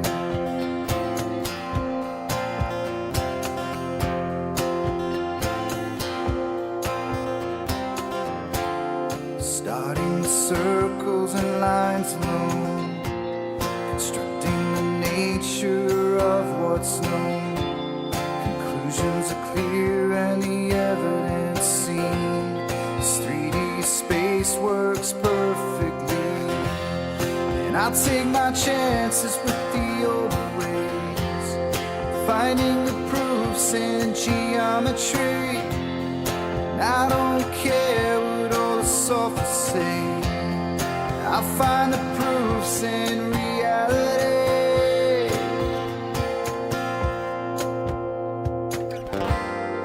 When all around you is sinking sand, you'll have a place on which to stand.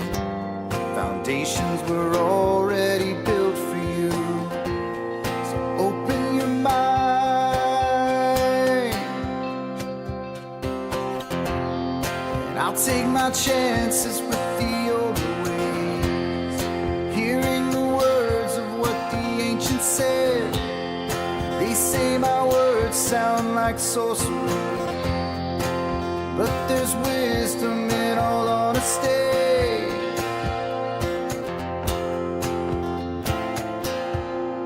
Come go with me,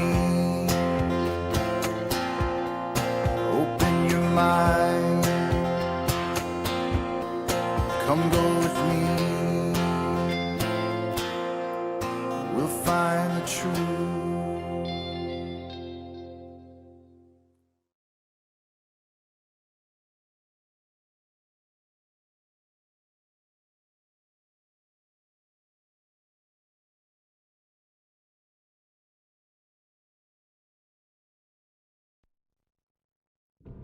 The question has been asked if we all see the same rainbow when one appears. Now the answer depends on what you think a rainbow actually is. If you think it is a two-dimensional thing like a cardboard cutout, then the answer would be no, we don't all see the same rainbow. However, the simple answer is yes, we do all see the same rainbow. Now we will investigate the complex answer and define the rainbow. As you can see in this clip, the observer sees a rainbow.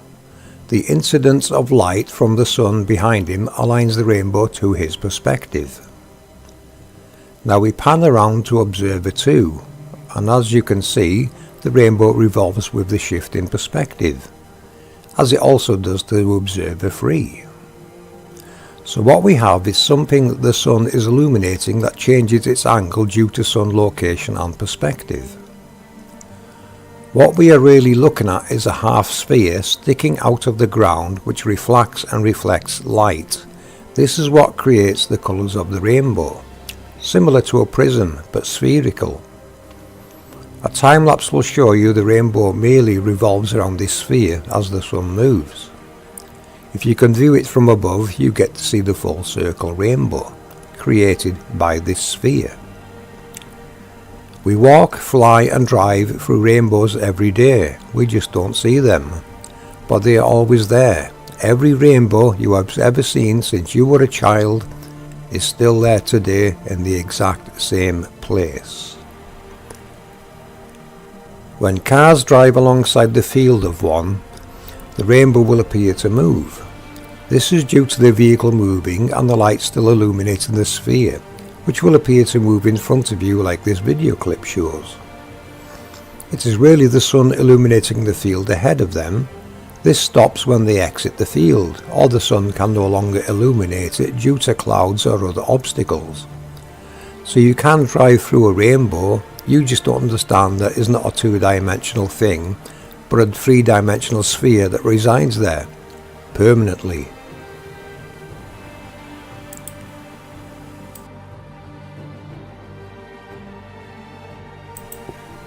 This time-lapse by John Magnuson shows the rainbow revolving around the sphere as the sun goes about its travels. I recommend time-lapse if you wish to see nature working.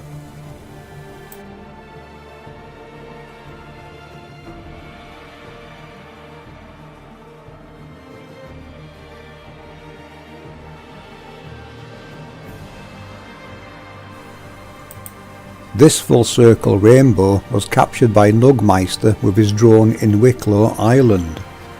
Here he gets up close to it. All you need is some altitude to see the full circle.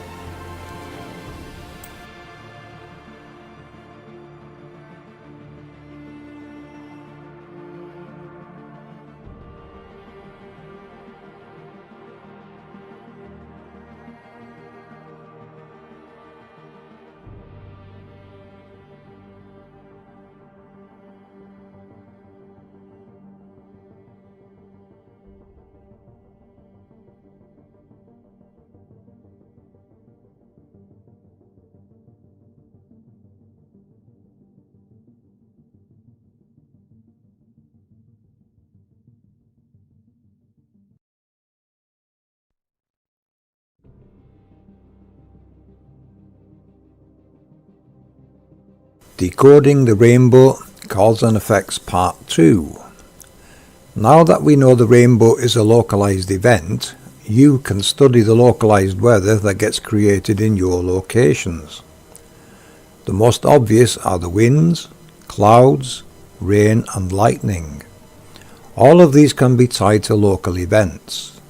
There are local, national and international events. We will focus on the local events. You will have noticed the wind speeds suddenly increase, even doubling in speed and going in specific directions. We usually witness the winds and even clouds rushing towards the rainbow that is active in that area, whether you can see it or not. The winds and even weather vanes can point you to your nearest rainbow. Trees will bow in their direction. The winds will pass through that rainbow and continue the flow in a preset direction. This is not just wind but alternating electrical potential. You can witness this as you watch the clouds as they spiral to and from your local rainbows. You will also witness clouds being created in the exact same place. Cumulus and cumulonimbus clouds play a specific part in a vertical or column type role. Stratus clouds play a part in a horizontal role.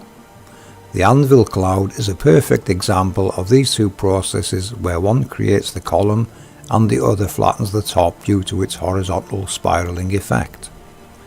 You can sometimes capture the horizontal rainbows which are the cause of the lunar wave. They are stationary and the moon travelling in the background can reveal their presence. Saturn and Jupiter can also reveal them. They are to be found above your vertical rainbow. So we have two effects taking place above the rainbows which repeat into the layers, and we are presented with slightly different effects depending if it is a vertical or a horizontal layer. Watch the clouds carefully and you will see them spiraling. A time-lapse captures this perfectly. I'm sure you will have noticed at some time the edge of rain, a wall of rain and a sunny dry ground beside it. This is due to the rain being contained within the field of the rainbow. Its spherical shape has a limited reach. I've seen this many times. You may remember a dry day. Then you drive through a wet patch and half a mile later it is dry again. This is a localized rain event. You will notice this more now. Lightning. We've all seen lightning. Now we can pinpoint it down to an event of the rainbows as it is coming from the field beneath them.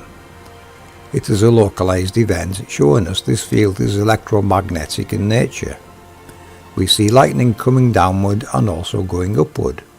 You may remember your hair rising up when there's a storm. It is this field that is attracting it. It also means be very careful as the field is active and live.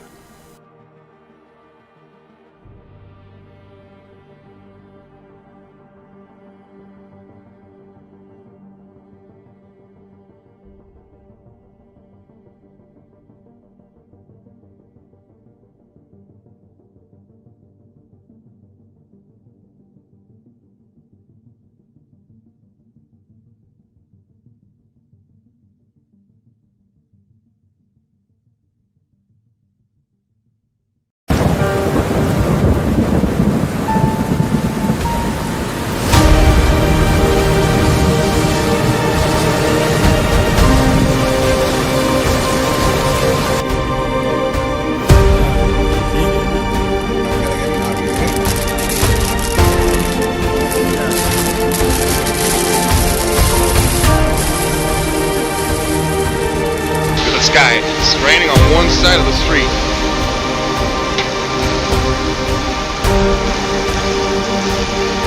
This side is dry.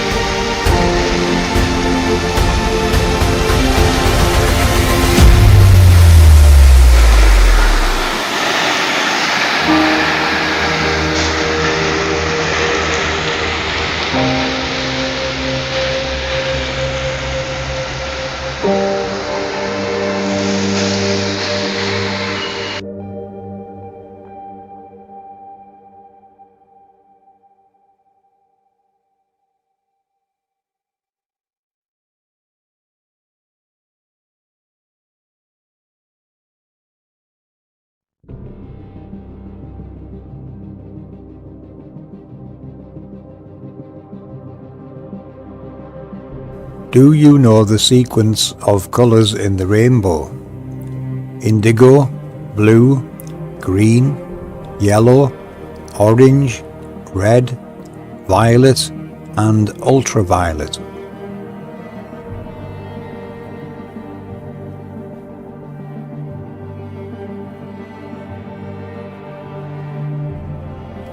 Do you know every rainbow is a double rainbow? We don't always see both.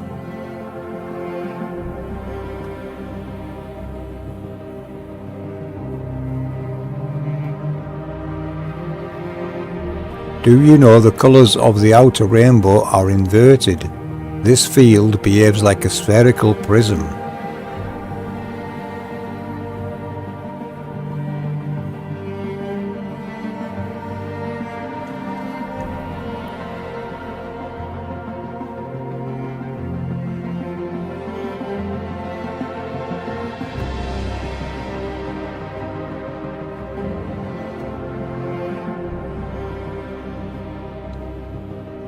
Do you know every rainbow has another rainbow connected to it and they come in different sizes?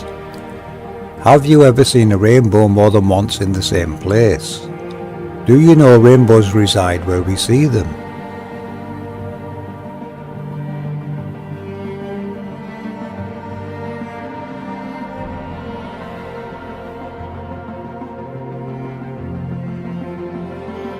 Are you aware every rainbow is a full circle rainbow?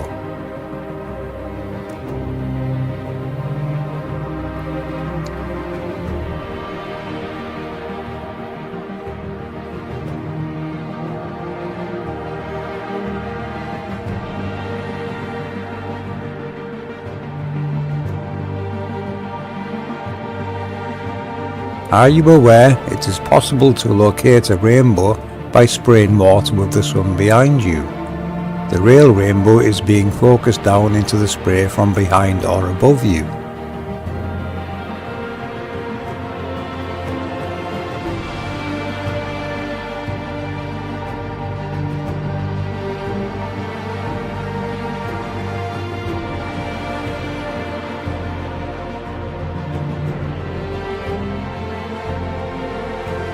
Have you ever seen a horizontal rainbow?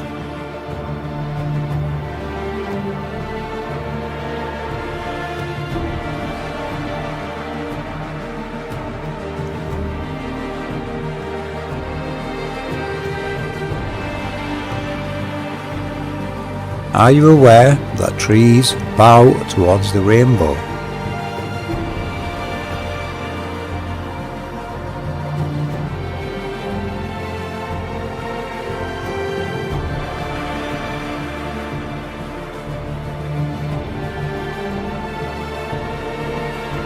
Are you aware the winds and clouds are not only attracted to rainbows, but are also created by the rainbow's mechanisms?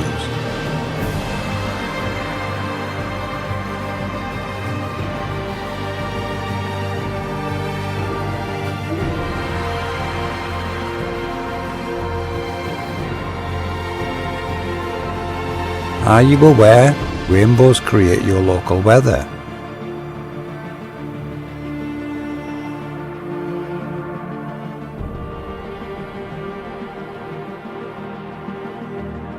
Have you ever seen the edge of rain? This is the reach of the rainbow's torus field.